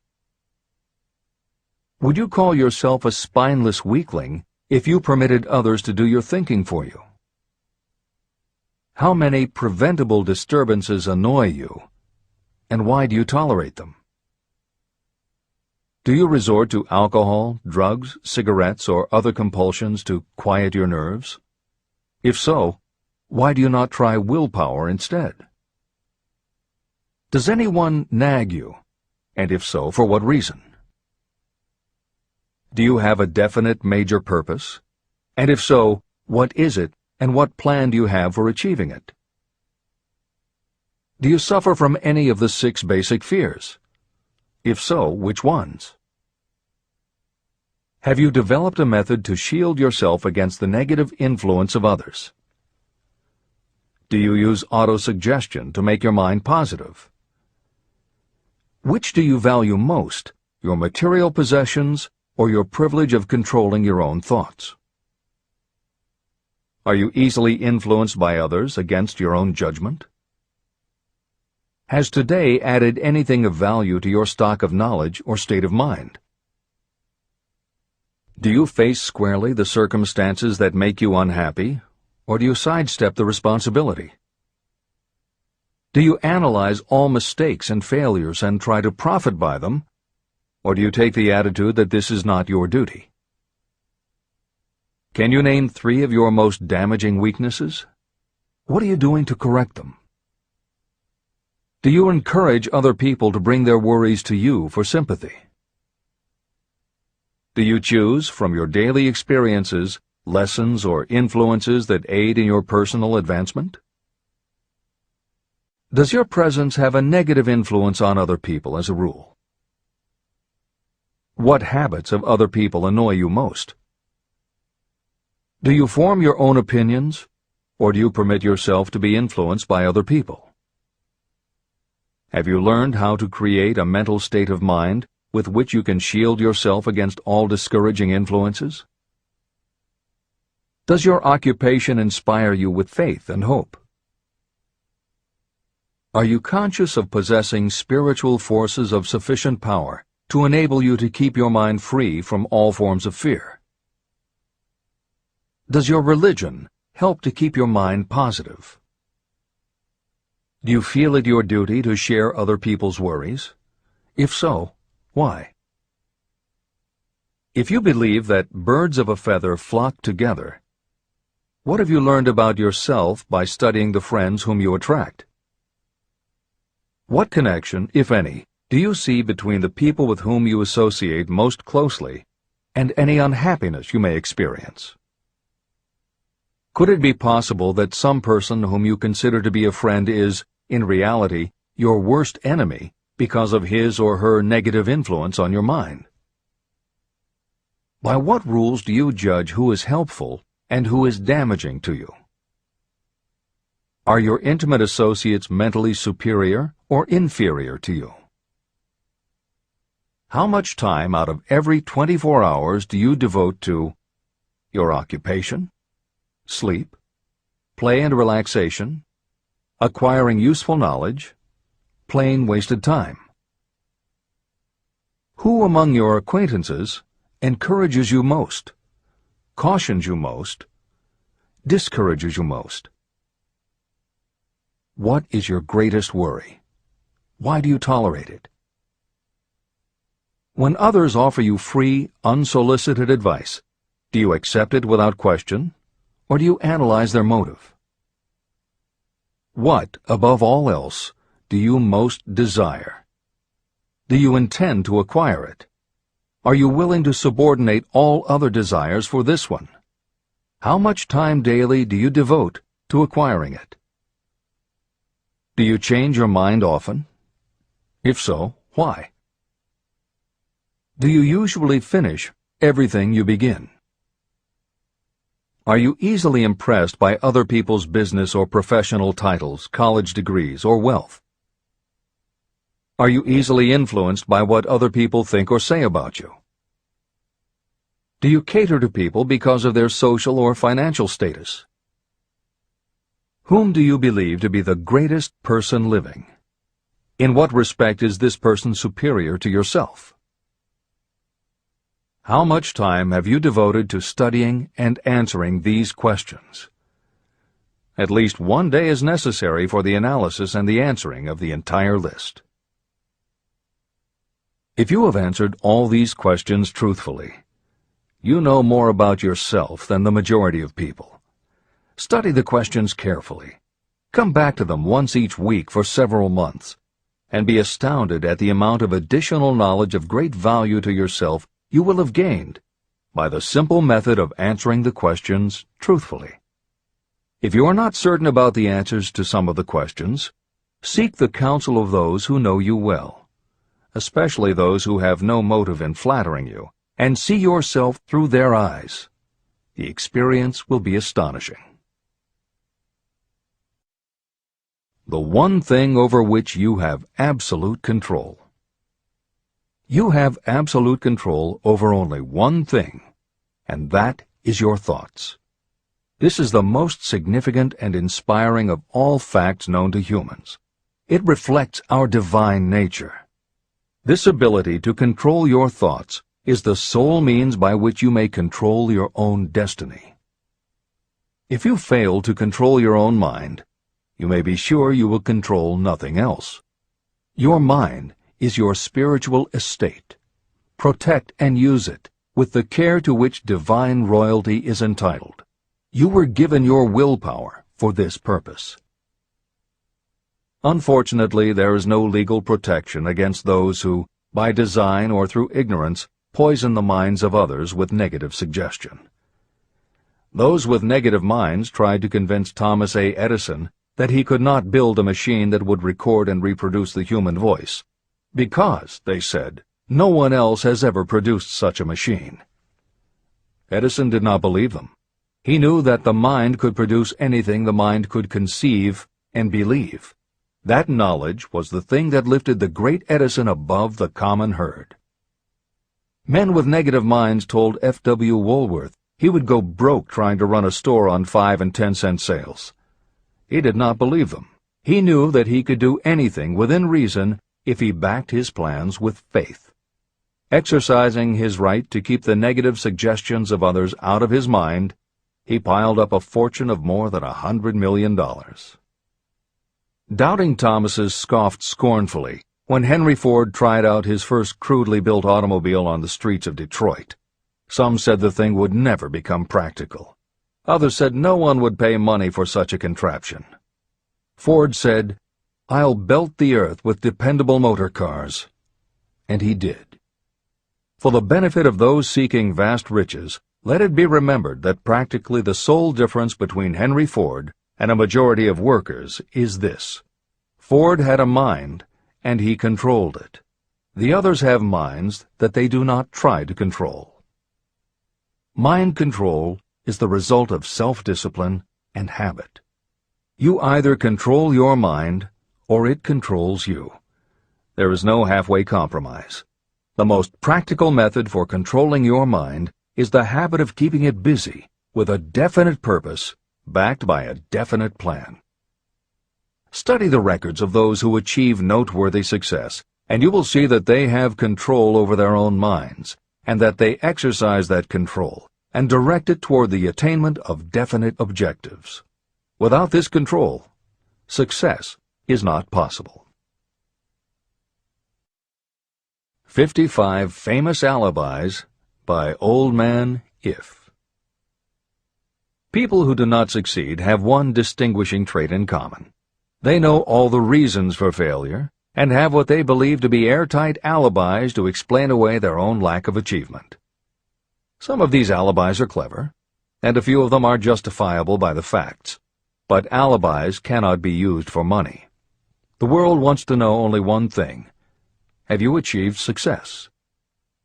A character analyst compiled a list of the most commonly used alibis. As you read the list, examine yourself carefully and determine how many of these alibis you use.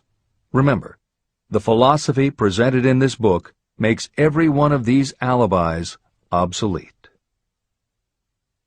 If I didn't have a wife and family. If I had enough pull. If I had money. If I had a good education. If I could get a job. If I had good health. If I only had time. If times were better.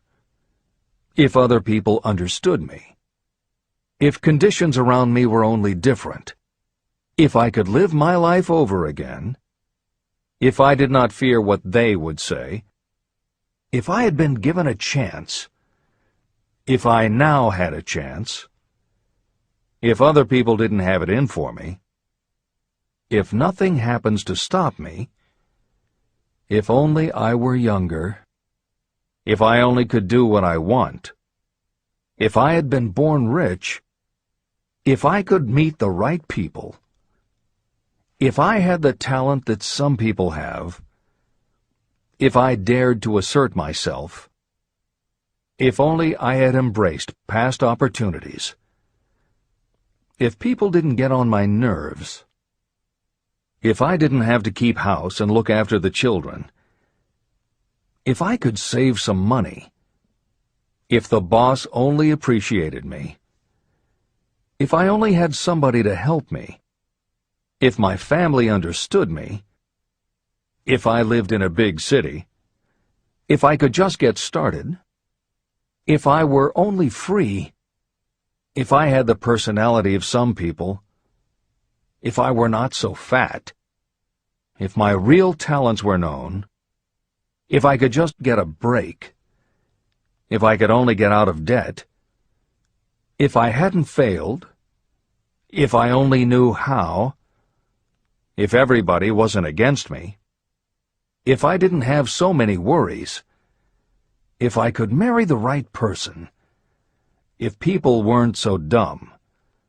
If my family were not so extravagant. If I were sure of myself. If luck were not against me. If I had not been born under the wrong star. If it were not true that what is to be will be. If I did not have to work so hard. If I hadn't lost my money. If I lived in a different neighborhood. If I didn't have a past. If I only had a business of my own. If other people would only listen to me. If, and this is the greatest of them all, if I had the courage to see myself as I really am, I would find out what is wrong with me and correct it. And I know that something must be wrong with the way I have done things, or I would already have the success that I desire. I recognize that something must be wrong with me, otherwise I would have spent more time analyzing my weaknesses and less time building alibis to cover them. Building alibis to explain away failure is a national pastime. The habit is as old as the human race and is fatal to success. Why do people cling to their pet alibis? The answer is obvious. They defend their alibis because they create them.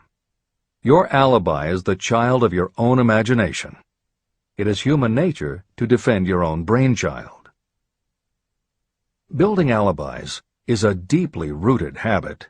Habits are difficult to break, especially when they provide justification for something we do.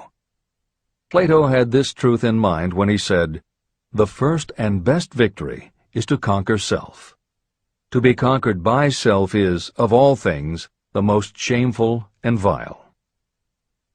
Another philosopher had the same thought in mind when he said, "It was a great surprise to me when I discovered that most of the ugliness I saw in others was but a reflection of my own nature." Elbert Hubbard, philosopher, author, publisher of the Fra magazine, and founder of the Roy Crofters Community of Artists, said, "It has always been a mystery to me why people spend so much time deliberately fooling themselves by creating alibis to cover their weaknesses. If used differently, this same time would be sufficient to cure the weakness. Then no alibis would be needed.